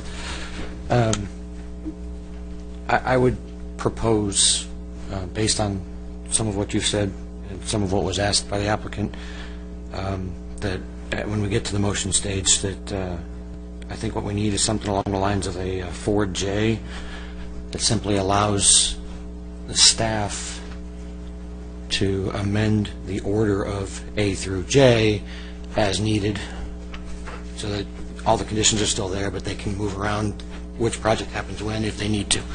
I think that would satisfy everybody's needs without getting too cumbersome in the dialogue on the text. And then the only other thing is, while I agree with Commissioner Verplank that the Buffalo Wild Wings architecturally becomes a little bit unique compared to the rest of the concept once this is done, I've seen what allowing a single tenant to have too much power over an overall property has done at the other end of Lake Forest, where we had all the problems with Jack in the Box, and they couldn't even reconfigure their drive-through because CVS at the other end and didn't want to approve the plans without getting something for themselves. So it may come out a little unique, but it's not so unique that I have a problem with it. And that's all I would add. Yeah. Commissioner Luden. I was thinking in relation to the phasing, I think part of your situation, if I understand correctly, you have to work on the utilities and out in the street as part of that, part of your traffic signal situation? Well, I'm sorry. We have several different things that we have to consider in relationship to the existing tenant base. We will be doing some work as far as the hot taps and the connections of utilities, doing some underground work. We'll also be, one of the things that we're considering or concerned about in the phasing is making sure that we have the correct subcontractors on site working in order to do, and I think primarily we're talking about building 2 and the relationship to the other construction that's going on. So it's not just specific to the underground, it's specific to some of the other areas and concerns of construction as well. Yeah, well, part of my concern was having dealt with public utilities like water districts and utilities and things like that. They have their own schedule, and yes, especially water districts. Yes, they definitely have their own schedule. Yeah, and we're working with them very closely, and we'll be actually talking with staff and engineering regarding what we're talking about as far as Phase 1A is concerned, which is trying to expedite some of those connections and some of the work that is being done in conjunction with Irvine Water District, in hopes of getting some cooperation so that we can mitigate some of the issues we have with the existing tenant base. Because I think that was part of my reason I would support your situation requesting for some relief on phasing, because I think you may have less trouble with the city than you do with Irvine Ranch Water District, Southern California Edison, and Southern California Gas Company. Right. And the telephone, Verizon, whoever else is down there. Right. We just do the very best we can. I think that will probably be your biggest challenge, in my view, is to get all those people to work with you. I think the city probably pretty well will be a lot easier ones to deal with. So far, we have been extremely happy with staff and the support that we receive from all of you. We're thrilled to be able to do this in the city. We're very excited, and your statements are very correct. Although we are experiencing some level of cooperation, that always is something that we have to work with, and we're doing the best we can with it. Well, I've learned with water districts, they have this way of adding lots of things at the last minute that doesn't show up on their plan after the guy walks the site a few times. Correct. So I wish you good luck on that. Thank you so much. Thank you. While you're there, I was going to ask you a question. Did you have any opinion on the proposed item 4, was it J? 4K? Well, I think in general, when talking with Carrie, we discussed that what we would like as in general for 4 is just to allow staff to work with us, and that would include K. We just want to make sure, it is our intention. I think one of the things that you had mentioned, did you want to? Oh, yeah, and I know Gail looks like she's got some draft language, but I was going to suggest a good location maybe just in under the preface of number 4 before you even get to A, B, C, D, E, just under there to add some language, and I think I heard there's some language. That would be perfect. We do have, Mal and I have coordinated here, we have some draft language. Minor modifications to the phasing and scheduling of the project due to unforeseen construction and infrastructure requirements may be approved administratively, provided that adequate parking and circulation is maintained and overall project momentum continues. Yes, that would be great. Did we want to propose any language for the Pepinos? Well, minor modifications, minor changes to the plan can be approved administratively. Okay. We do allow for patios. The parking requirements, though, if the patio reaches a certain size, it needs to be incorporated into the parking requirement for the project. So I can't tell you right now, but depending on, we can certainly work with the applicant, and most of our patios are approved administratively. If for some reason it's an enormous patio that changes circulation or something, we might have to refer it to the Planning Commission, but patios are the kinds of things we would do administratively. Yeah, if I recall, it was 18 spots or... Typically it's 16. No, I didn't hear you, sorry. 16 seats or fewer, we don't assign any additional parking to it because we actually encourage all of the restaurants to have outdoor seating. So we want to just make it easy, 16 or fewer seats. We just look to make sure handicap accessibility is maintained and any ABC requirements are met. But if the patio is larger than that, we'll need to factor in any required parking. But if this project currently has excess parking spaces, that may not be an issue. And that's what I was trying to, I think it was 18, if I recall, in the staff report. Is it Extra, 16, 18 extra parking spots? 16 or 18. 18. So if I'm just looking at like building B, I'm sorry, building it's 2, I think there might be able to No, there's 19. encroach in some of those. Sorry, go ahead. Oh, there's 19 surplus. Okay. All right, any other? May I make a motion, not to further this along? Before you make that motion, I really want us to just look at the elevations and the silhouette of that curved roof. You have one chance to make the change now, and if we don't, we may we will lose that. Okay. Oh, okay, go ahead. We have something to... Good evening, Vice Chair Verplank. So, the Buffalo Wild Wings, we have a lease, and in that lease we have an exhibit. I know specifically because I was involved with the negotiation of that lease. In that exhibit, there are elevations attached to that exhibit. So, it would force us to go back to Buffalo Wild Wings and amend their lease if I'm going to amend their elevations. And when we decided to take on the overall project, that was something that I wasn't willing to do at that point in time because it could open up a can of worms for us. Mm-hmm. And so they're a very large corporation. They have their design team. We had our design team in place at that point in time, and we worked hard to try to give them what they expected. So it's difficult to, if you were thinking of a condition, to allow us to go back and, while it might be easy to make a change on our elevations, it's difficult to make a change in their lease. Okay, I appreciate your comments on that. Let me ask you, is this a long-term lease that has a long time to run, or is this something that we are going to be looking at the potential for Buffalo Wild Wings to vacate that at the end of this lease, and 2 or 3 years down the road after the renovation, now Buffalo Wild Wings is gone and we now have this curvature which doesn't fit and except for Buffalo Wild Wings?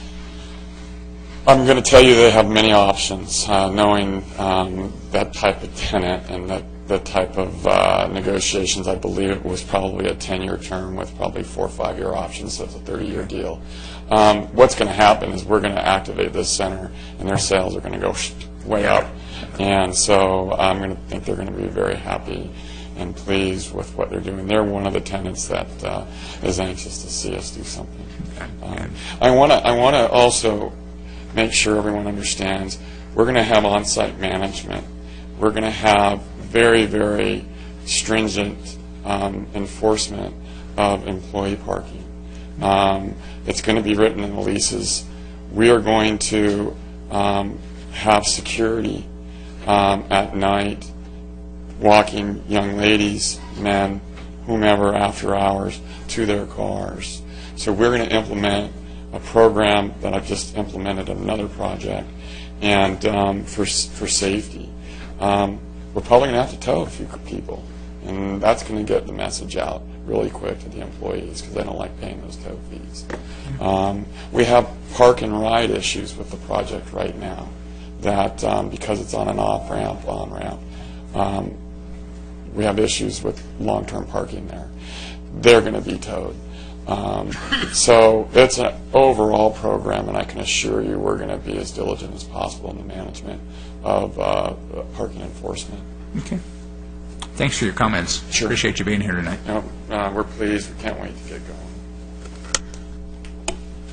Thanks. So just to clarify, amongst the commission here is page 3. You're talking about the curved roof, PC attachment 3, page 3, the north view. You can see the Wild Wings curvature right there. Okay. And on the staff report. Question? Sure. That was approved and built when, again? 2008 or 9.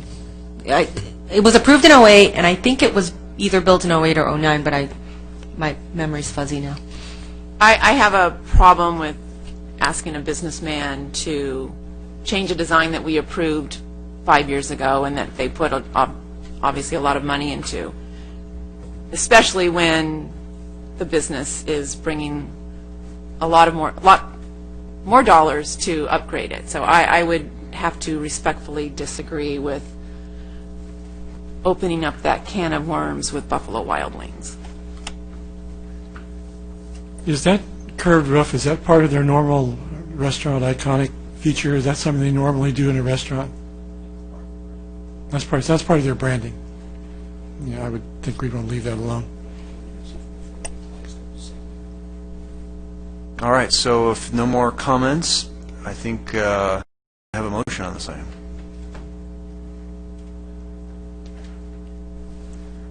Make a motion to approve staff recommendation with the provisions we've discussed for the, Could I ask you to be more specific? I want to get down. with the provision for the phasing, Yes, for the additional condition, Additional additional wording for condition number 4. additional wording for condition number 4. That's what we want. I'll second. All right, we had a motion and a second. All in favor? Congratulations, motion passes unanimously. Can we bring our tomorrow?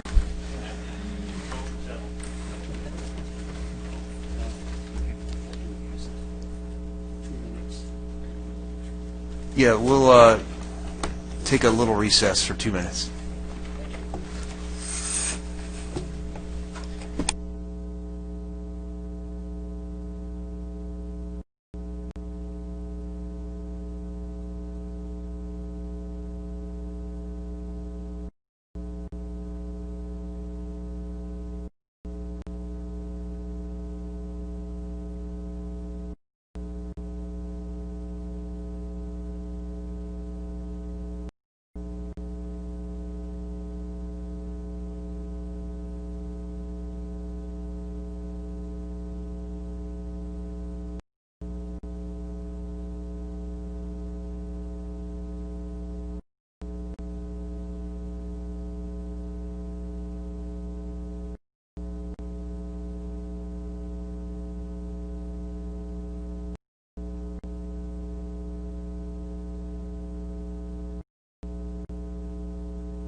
All right, we're back, and on to item number 5. Item 5, a zoning code amendment, amending Chapter 9.164 of the zoning ordinance relating to campaign signs. Stephanie Rojas has a staff report this evening. Good evening, Chair Hamilton and members of the Planning Commission. The item before you tonight is a zoning code amendment to the campaign sign regulations contained within Chapter 9.164 of the Lake Forest Municipal Code, which is commonly referred to as the sign code. This zoning code amendment is the result of an effort spanning nearly 1 year. A summary of the public meetings held over the past year related to this zoning code amendment is provided in your staff report, including a workshop held with the Planning Commission last October. We've added some new faces to the Commission since then, so I'll go over this briefly. But if anybody has any questions regarding the proposed zoning code amendments, I'd be happy to expand on them or clarify how those specific amendments were developed. So before I jump into the presentation, it is important to note that this is the first of 2 proposed zoning code amendments resulting from the series of public workshops. The second proposed zoning code amendment will deal with temporary promotional signage and business regulations, which staff anticipates presenting to the Planning Commission in the next month. This proposed zoning code amendment, specifically for campaign signs, is being brought forth now to ensure that, if approved, the new regulations would be in effect before the next local election. So, as I mentioned, the proposed code amendments were developed over the course of the past year. The City Council first initiated this effort to explore how the city could expand campaigning opportunities for candidates during political elections. However, the City Council wanted to balance this goal without compromising public safety or the aesthetic image of the city. So during the public workshops, the City Council and Planning Commission, oops, moved my page too fast. Let's see, or where did I leave off? Okay, I'm sorry. During the public workshops, the City Council and the Planning Commission raised various concerns related to the display of campaign signs. Areas of discussion included the number of signs, where signs can be located, how long signs can be displayed, who is responsible for removing signs, and how the City of Lake Forest can enforce its regulations. Staff worked with the City Attorney's Office and the City Traffic Engineer to develop proposed code amendments that responded to the Council and Commission's concerns. A brief summary of the proposed code amendments are provided in Table 1 of the staff report. I did want to briefly go over several of the substantial changes being proposed to the sign code. First, the maximum number of campaign signs on private property would be at the discretion of the private property owner. Currently, it's limited to 1 sign per street frontage. Next, campaign signs cannot be displayed 45 days prior to the election, and they must be removed 10 days after the election. The current code is not clear on when the election season actually begins. Staff also created a new section of the sign code specifically dedicated to campaign signs. This new section expanded on various aspects of campaign signage that are not currently addressed in the code. For example, it specifies in what instances the city would remove signs and how long the signs would be kept in city storage before disposal. Now, at the last public meeting in March, the City Council passed a motion to allow campaign signs on the public right-of-way. However, they expressed concerns that signage may be placed close to street intersections, thereby obstructing motorist line of sight. So staff added a section on visual clearance area, which specifically defines and illustrates areas in which signage cannot be placed. Furthermore, the City Council expressed concern over signage being left in the city after an election. So the Council, within that motion, also required a deposit from candidates as a guarantee that all signage would be removed within the required time frame. The city would deduct from the deposit if candidates do not comply with the sign code. And the draft ordinance that is provided in attachment 2, it doesn't specify an exact amount. However, staff will continue working with the city attorney to develop an appropriate fee schedule. Again, this is just a snippet of what's included in your packet before you. No changes are being proposed to the maximum height or size of campaign signs. Currently, signs are limited to 4 feet in height and up to 10 square feet in size. However, we didn't mention in the staff report that there is already a provision in the sign code to allow larger campaign signs. Candidates may apply for a non-commercial banner permit to display campaign banners up to 30 square feet in size, and this option requires a permit from the city and written property owner approval. I can expand on that if you have any questions after the presentation.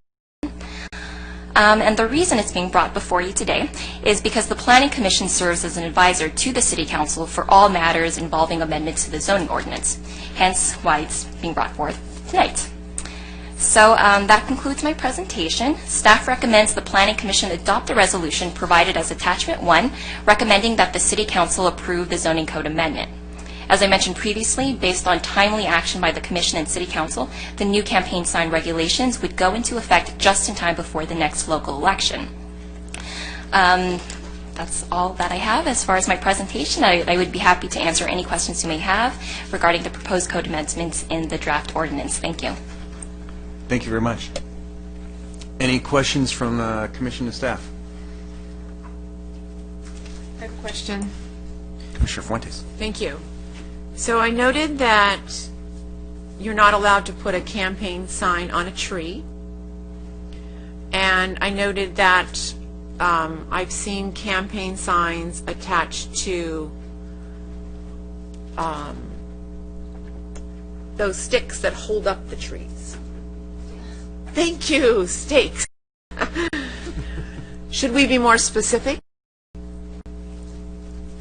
Now that I know the word.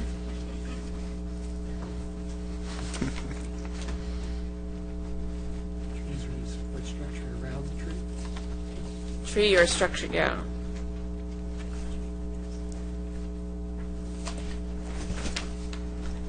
Just to jump in and clarify, our code enforcement officers, they're the ones that go out there, you know, they monitor properties and if there are any violations of the code, and they would interpret that to include any structures of the tree. So I don't think that any further clarification needs to be added to the criteria. That would, what's in the proposed zoning code amendment would already extend to any structures or anything attached to the tree. Okay. Another question. I had heard that this new proposed campaign sign law was only going to be for local city elections. So, for instance, if Congress had a special election, then they couldn't post signs in the city during that. Is there a nice sound right to me, but I would imagine that Mel's going to talk about that. Yeah, it's a good question. Constitutionally, this sign ordinance would apply to all campaign signs, whether they're local, state, or country elections. I mean, this is across the board. Thank you. No further questions. Commissioner Lund. One of the things I've noticed in driving around over the years is you drive down these sections of the street and you see 25 signs for the same candidate in the same 200 yards. It drives me crazy. Is there any provision in this change to stop doing this just redundant sign after sign after sign? It seems to me there should be a limit as to how many you can put out there for the same person. No, as written, we don't have any restriction, and there was a lot of discussion before the City Council, but keep in mind any restrictions that we put in have to be enforced by our code enforcement, and so that creates a huge problem for code enforcement to be measuring on a daily basis, measuring and pulling and measuring. So it's the limit on campaign signs is going to be limited by how much money the candidate spends. Okay. I just thought I'd ask, because to me that's one of the most annoying things about campaign signs. You see the same ones over and over again. That you remember their name. For sure. Question, there was a comment made about candidates putting on deposit with the city for picking up violations, et cetera, and so on and so forth.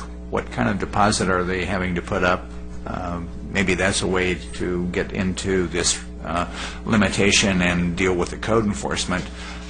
You know, when we have a situation, you hit somebody in the wallet or the purse, and you know, maybe that's a way to address this. The Section 9.164.130G actually deals with that issue. The fund will be determined by the city engineer in conjunction with the city clerk. They will also be working with the city attorney's office. So right now that has not been determined. By law, we cannot request more than would potentially be required for the removal. So as far as the deterrent goes, we couldn't request, say, $30,000 to deter any candidate from posting signs. It would have to be commensurate with the cost to staff for removing signs after the election. What that cost is, I don't know. The engineer would be able to give details on that when the time comes. Okay, so if I'm hearing you right, that cost could multiply on a number of infractions in which the city had to then retrieve excessive signs or whatever if they're placed in the wrong places. Is that what I'm hearing? To my understanding, this deposit is for removal of campaign signs after the election. After the election. And in that instance, economies of scale would, one sign, 100 signs, there's not much of it. Well, yeah, it depends on how many and where they're strategically placed. Sure. Yeah, thanks. So that was actually going to be one of my questions. So, candidate A is following the law, and candidate B moves candidate A sign into an incorrect location. It's after the election is what you're talking about. So candidate A could get all their signs wherever they've moved, or whatever the effect is, if I understand what you're saying right. Candidate A, were they to do that, would be in violation of the law. The final subsection of this ordinance is I, knowingly removing, altering, defacing, or covering any campaign sign with the permission of the owner of the property, which is upon blah, blah, blah. If you move somebody's sign without permission, you are in violation of the law, and the attorney, the city attorney, or the DA can prosecute that.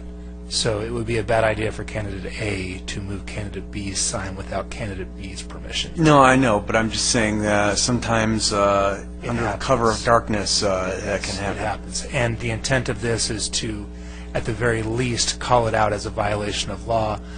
Many things happen under cover of darkness that shouldn't happen. They are nonetheless illegal.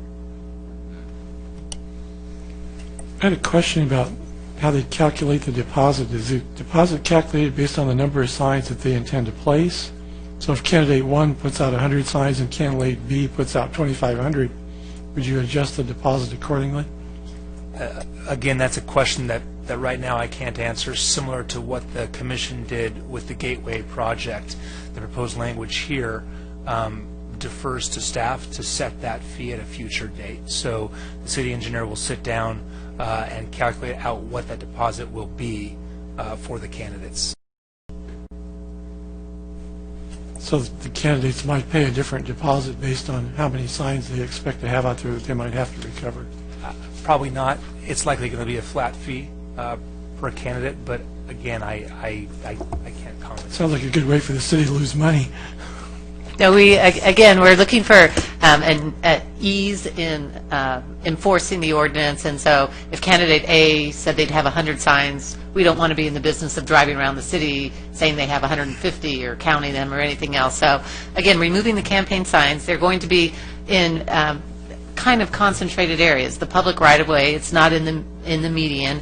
It can't be by the corner. Not every stretch along the sidewalk is actually public right-of-way. So I think we'll find the signs more clustered. We have a road crew that we use. When we clean up the signs at the end, all the signs will come out if someone hasn't removed it. So we think it's going to be a fairly straightforward exercise. Are you going to give the candidates a map or something that shows them where the public right-of-ways are? Will there be something available to help them understand where yes, actually, we have a map. We're going to try and simplify it. But the city, because of our various homeowners associations and public utility easements, it is quite complex. But we know it because the city maintains the property that is public right-of-way. So we have our landscape crews service those areas. And we'll be looking for a way where we can more easily communicate that to the various candidates, and I think then we'll see that concentration of signs in a given area. Well, that would make sense, because I know sometimes it's real hard to figure out from the outside what property belongs to who.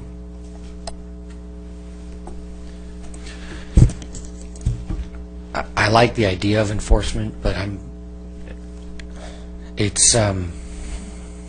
I think we're just creating, I don't know what the teeth is. I don't see any teeth. There's not a, we're going to call it out like Mal said, but are we going to actually do anything? For example, under enforcement, and I don't have the code section here because I'm looking at the summary page, but under enforcement, it talks about number 1, candidates erecting signs must submit a deposit. And, that's to deal with removal afterwards. They must agree to abide by the code, et cetera. Well, what's to stop citizen X, who is not affiliated with the campaign, but happens to be a huge fan of candidate A, from taking his sign and sticking it right in the middle of an intersection, or hanging it from a banner across the intersection at 4 a.m. so that everybody's going to see it until code enforcement comes and takes it down in the morning? And now you've got a candidate going, wait a minute, I didn't put that up, I didn't authorize that, I don't know where it came from, but I'm getting dinged. And so it seems like we're open a nightmare. If we, maybe a little bit of explanation, the deposit is for removal of the signs at the end of the campaign. So at the end of the campaign, if a candidate says, oh, I lost, I don't care, we as the city are left to expend our energies to pick up those signs. But in any election, even with our existing regulations, if signs are put somewhere where they're not allowed, code enforcement does remove the signs. So that's something that we do right now. We remove them, we store them, we allow people to come get them. So that won't change. If someone puts a sign in a wrong location, we'll continue to take the sign. Right. I mean, that part of it, I guess I understand. My question is from an enforcement standpoint. We're saying that the candidate has agreed in writing to abide by the sign code and acknowledge. Well, I guess that's still tied to return of the deposit. But I just, even like under traffic safety campaign signs, whatever. I mean, I'm just saying we don't seem to have any teeth. So if that was to happen and we have to go take it down, and I mean, the closest thing to teeth we have is the liability heading, where we've said individuals or groups erecting signs in the public right-of-way must indemnify the city. So, I mean, I could certainly argue that would include recouping the city's expenses and having to go out and remove that sign and do a traffic stop at an intersection to pull down a sign or whatever it is that's going on. But how are we going to? Who do we go after at that point? It just seems like it has no teeth. Is my only comment. I hate the idea of creating an ordinance for the sake of creating an ordinance if it doesn't really do anything. Just one quick point of clarification. The teeth in this ordinance is or are, if there are multiple teeth, I'm not sure. But regardless, the same as the teeth for every other ordinance on the books in the city.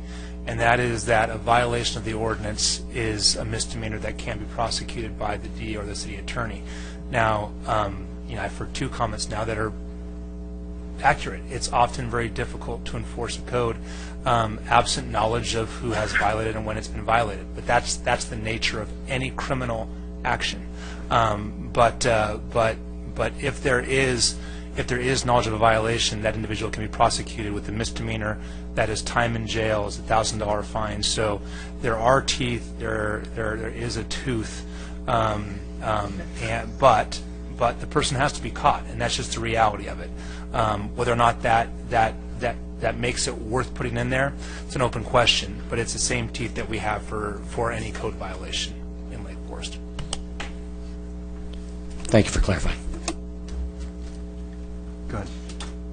Can we close the public hearing and make a motion? Am I being... Well, we haven't opened it yet. But Well, then let's open it. Well, hold on. I still have a question to staff. So I see. I heard. I think someone is. It's only due to the time limits. However, if you look at G2, it does say if signs. The city manager or the city manager's designee determines all such signs were displayed in compliance with this chapter and removed within the time limits, then the deposit. So at least it seems like it's a little different than what I'm hearing. Am I making that? That is correct. Point? That if there are no violations and if they place their signs in areas that are legally permitted under this proposed ordinance, and if they remove it within 10 days after the election, then the deposit would be refunded back to that candidate. But I thought I heard it was only due to the time limits after and not the violation of during the campaign. Well, I think violations during the campaign are going to be picked up by code enforcement. We're not going to leave a sign that's restricting the line of sight at an intersection and say, oh, at the end we'll take it out and then we'll then we'll notify the applicant or take money out of his deposit. If the sign is in a hazardous area or a non-permitted area, we're going to take it out, and those signs that are taken out before the election, the person can come and get them. And we're not trying to make this overly complicated. Say, we've got 16 signs here on this day or that day, so... And who's to say who put the sign there? Candidate A could have come and moved the sign, that bad candidate A. So it's just about after the election. And if you remove your signs after 10 days, then you get your money back, whatever the amount is. It seems like I'm reading it and saying you get the deposit if you're in compliance during the term, and it's after, and you remove them before the 10-day window after the election.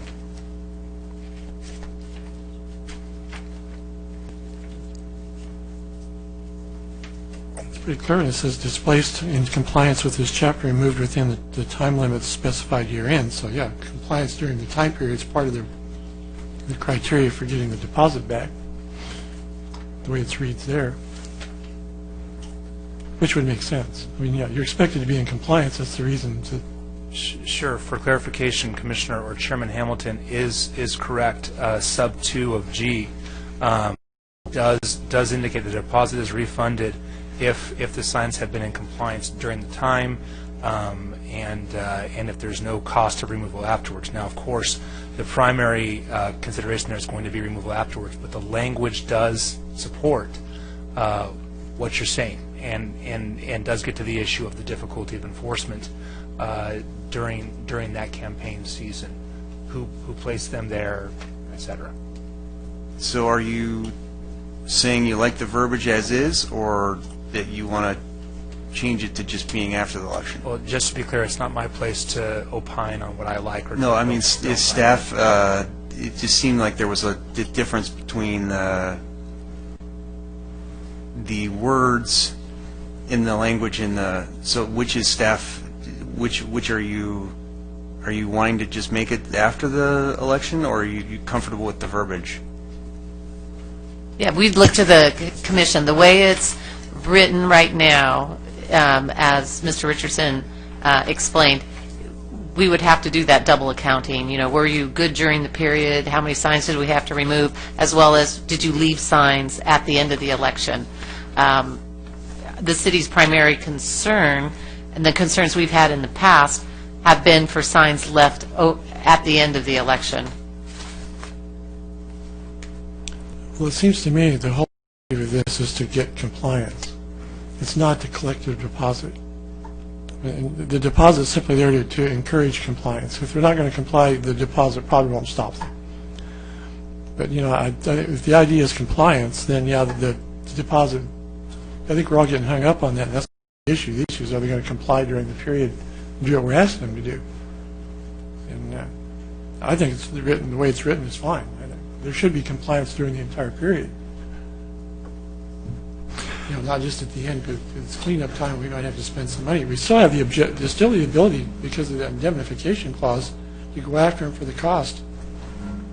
Yeah, I think the ordinance has to be predicated on the assumption that the candidate is ultimately held responsible for the actions of their committee, their campaign committee. While we can't ascertain, unless there's some recorded evidence that someone that's not affiliated with that candidate's campaign did something and caused them to be fined, we have to go on the basis and that's what our ordinance should rely on. Each candidate has to take a degree of personal responsibility. That's what we're looking at. So let me just, I'll finish off maybe this round of questions. I appreciate everyone's comments, but to me, I like common sense laws, and if the concern that staff is making is because of the sign removal after the election, we could, continue to add to the law and say, if this situation were to occur, or if this situation occur, I just think keeping the law to address the issue And if the issue truly is signs after the election, that's kind of where I'm more inclined. So with that, let's open the public hearing. I actually have a request to register written comments, so I'll just read this into the record. It's from resident Jim Reichert. Put a limit on the number of campaign signs per 100 feet per candidate or proposition. Do not allow campaign signs at entrances to a tract or neighborhood. Okay. So with that, is there anyone from the public who wants to talk about this issue? There's one of you.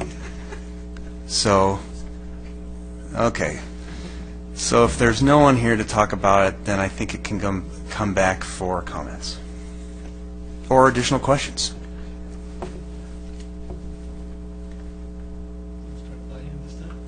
You know, and I'll start off. I haven't.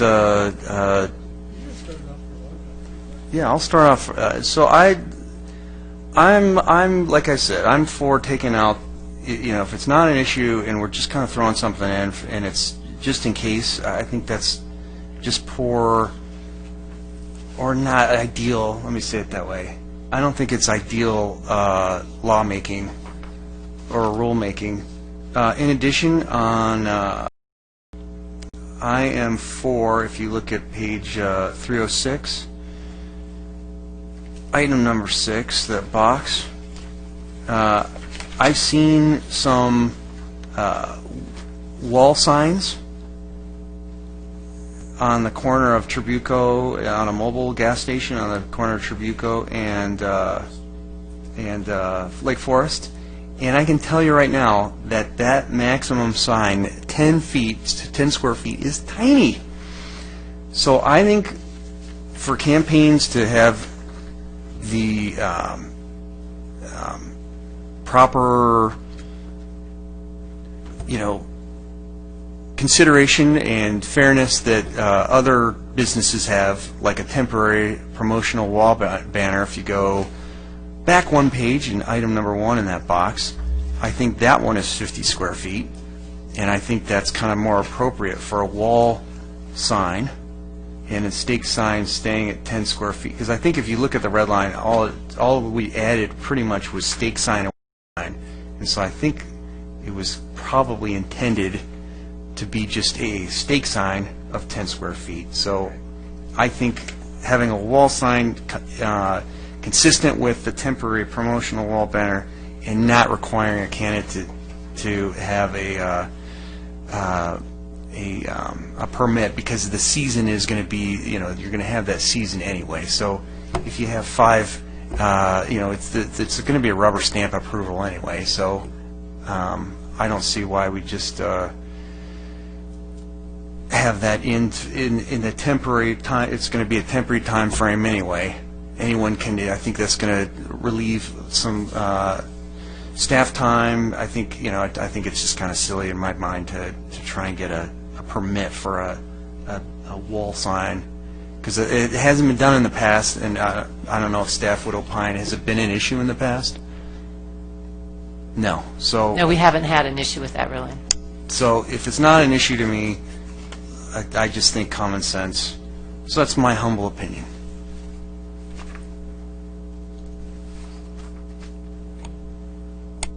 Commissioner Brower. Thank you.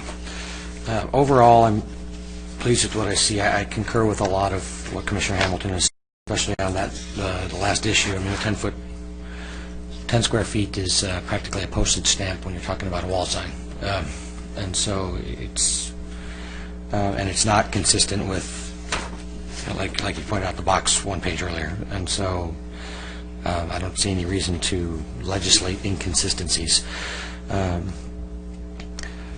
I think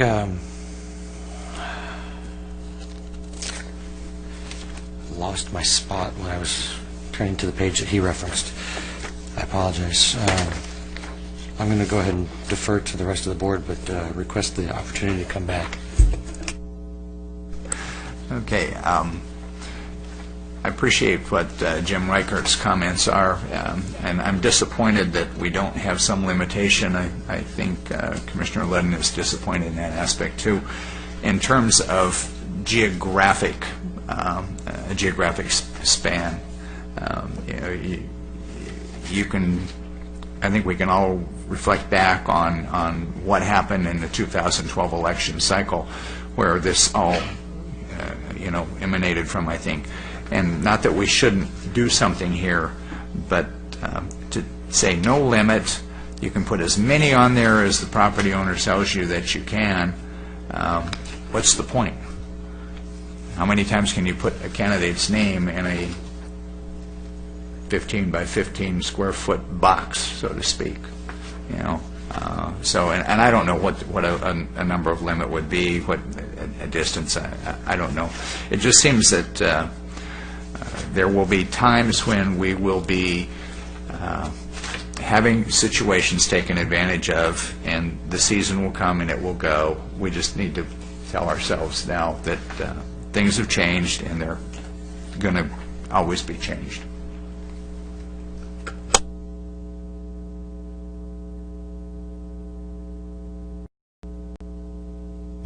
Anyone else? Commissioner Ludden. I think I agree with the comment about the wall signs. I think that 10 square feet is not enough. Also, if you look at the non-commercial temporary banner over there, it says you're allowed 2 banners per site instead of 1, where on the campaign sign you're only allowed 1. I mean, to me, if we're going to do it, the same basic conditions should apply between the non-commercial temporary banner and the campaign sign. It would seem to me that that would be a reasonable situation as we look at it here.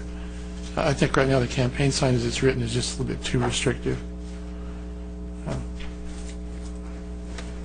Other than that, I still have a problem with too many campaign signs per square yard, but I don't know how you enforce that. That's the problem. I mean, it becomes a real difficult issue of, what's too many, what's not enough. It becomes subjective, and, I've seen enough situations with people enforcing things in neighborhoods that subjective becomes an issue sometimes, and it's just very difficult.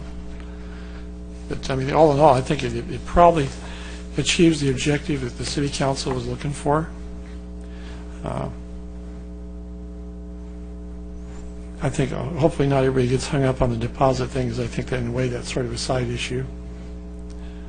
The people that collect them, I mean, there's multiple ways in this that looks to me like for the city to recover their expense if they have to go collect them. Since they're requiring indemnification, I mean, that takes care of it right there. So I don't have a whole lot of problem approving it the way it is. The only thing I would change would be the campaign sign restriction in the size, in terms of the wall sign. I think I'd make it the same as the temporary, non-commercial. Was there discussion at the council level on the maximum size of a campaign sign? No, there wasn't any specific discussion on this. So could this have been just overlooked without Chairman Hamilton? Where would we be? If I can insert, I would guess that was the case. That without you, where would we be? Sorry, no, that it was potentially overlooked. The former of your or. Thank you. Well, I think probably most candidates think about it in terms of the little 4-foot stake sign, because they're not putting up nearly as many walls as they are the other, and I think that was their big issue. That most of their effort usually is put on the little 4-foot stake sign anyway, so it probably was not something that really got their attention. But I think it is important that we deal with it here. The only thing I would add to what's already been discussed is my own thoughts on the limiting the number of little 4-foot stake signs per geographic area. While it's an annoyance for me, I find the bigger annoyance to me is actually that I tend to look at a candidate when they do that and think, God, this guy's an idiot. Because there's a diminishing return. I mean, you're spending a bunch of money on signs and you're not using them efficiently. And so I tend to think, it harms a campaign more than it helps a campaign, in my personal opinion. So If they want to showcase their lack of efficiency in planning prior to asking me to vote for them, I'm all for it, so. I thought I'd just add in one more thing. At the in that same section, it's G2 on page 316. That last sentence, it does say, otherwise, the deposit shall be deemed forfeited. And I would just propose we add something to the effect of a portion or all of the deposit. Because I think that sentence just makes it sound like the whole thing, it's a kind of all or nothing. Even though in H, it kind of talks about recovery of sign removal costs. So, But if you read paragraph H, he takes care of that. yep, I just think having some kind of, Because it says you can deduct a portion. yeah, I just It's really for it to close. be consistent. But I'm all right. So are we ready for any other comments?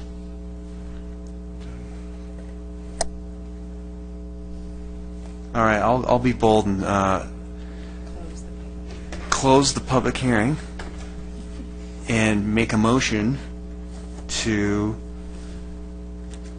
accept staff's, I move staff's recommendation with the following amendments. To be consistent, like what Lund said, 2 wall signs per site. That'd be number 1.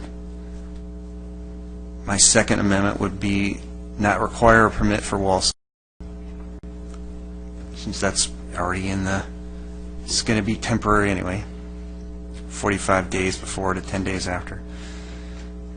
Number 3, change the wall sign square footage to 50 square feet, again to be consistent. And I'm going to go out on a limb with number 4 to strike, quote, were displayed in compliance with this chapter, and from the first sentence of G2 on 316. And if Commissioner Ludden doesn't think I would belabor him too much, adding that a portion or all of after otherwise in the last sentence of G2, just to be consistent. But I could be maybe swayed against doing that one. I'll go ahead and second the motion as presented. All right, I guess it's time to vote. All in favor? With the motion made and seconded, if I can just chime in Sure. real quick. The fourth amendment in that motion to remove the language in G2, if I can just suggest allowing staff and the attorney to go through the entirety of 1.164.130 to comb that concept through to ensure that it is consistent throughout, because that concept also arises in subsection H. And I don't think that we want to redraft right now, but if that concept is what you want to push forward as part of your motion, then I'd suggest allowing staff and the attorney to work that through after the motion has been made. I think that's a great idea. I'll amend my motion to the verbiage that the city attorney just discussed. And I will allow my second to shift to the amended motion. All right, so I guess we can vote. All in favor? Oh, wow. Unanimous. All right. I think everyone just wanted to go home. All right, so with that, the resolution passes unanimously. No discussion items tonight. That goes to director's comments. I have no comments this evening. And comments from the city attorney. No comments. Comments from the commission. I'm going to jump in and just First, I will let Commissioner Fuentes know that she is not the only one to have thought that Captain Cream was an ice cream place. When I first moved to the area, I was selling cars at then McPherson Chevrolet, and had a family with 2 young children, and Mom said, I'd like to take the kids somewhere while Dad sits here and does the paperwork, and I said, oh, there's an ice cream place right around the corner. And Dad stopped her and said, it's not an ice cream place. So, crisis averted, but because she was all set to take 2 young children in there for ice cream. So, but that said, I think we've done great work tonight as far as moving the city forward in general. And my last comment is that my wife texted me earlier to tell me that my son was player of the game tonight, and I just wanted to share that with the world. So, congratulations, Trey. Commissioner Lund. I think this has been a very interesting evening. I think we've all learned something from what we've seen, and I think that the decisions we made were fair and balanced, and I think that we did the job we were sent here to do. And I just had some questions earlier about especially the Gateway Center. I had some serious questions about the traffic and the parking there, but I'm comfortable now that they're addressing those in a way that's positive, and I think that it will work out. I understand Mr. Reichert's comments about the traffic signals, but I think that if they're synchronized and they do it carefully, I think it will probably work, and hopefully his prediction doesn't come true.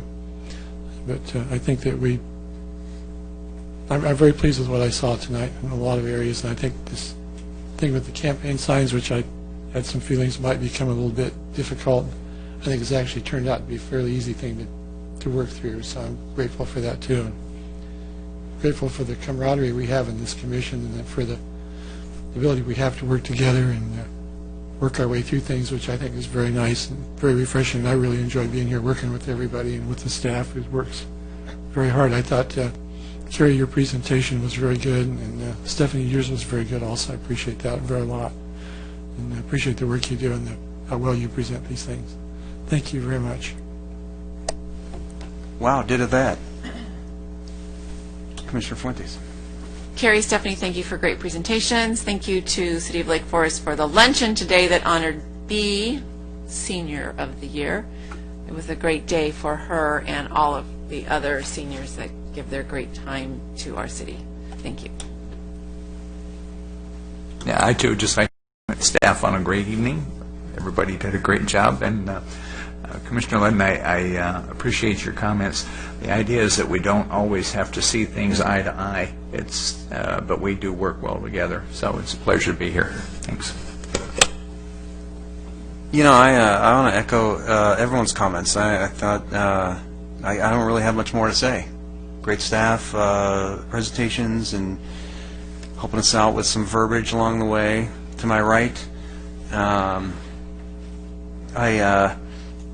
thought I'd go out on a limb there, but maybe it wasn't that much of a limb. I was kind of expecting on this last item a alternate motion, so I guess we didn't have one. So anyway,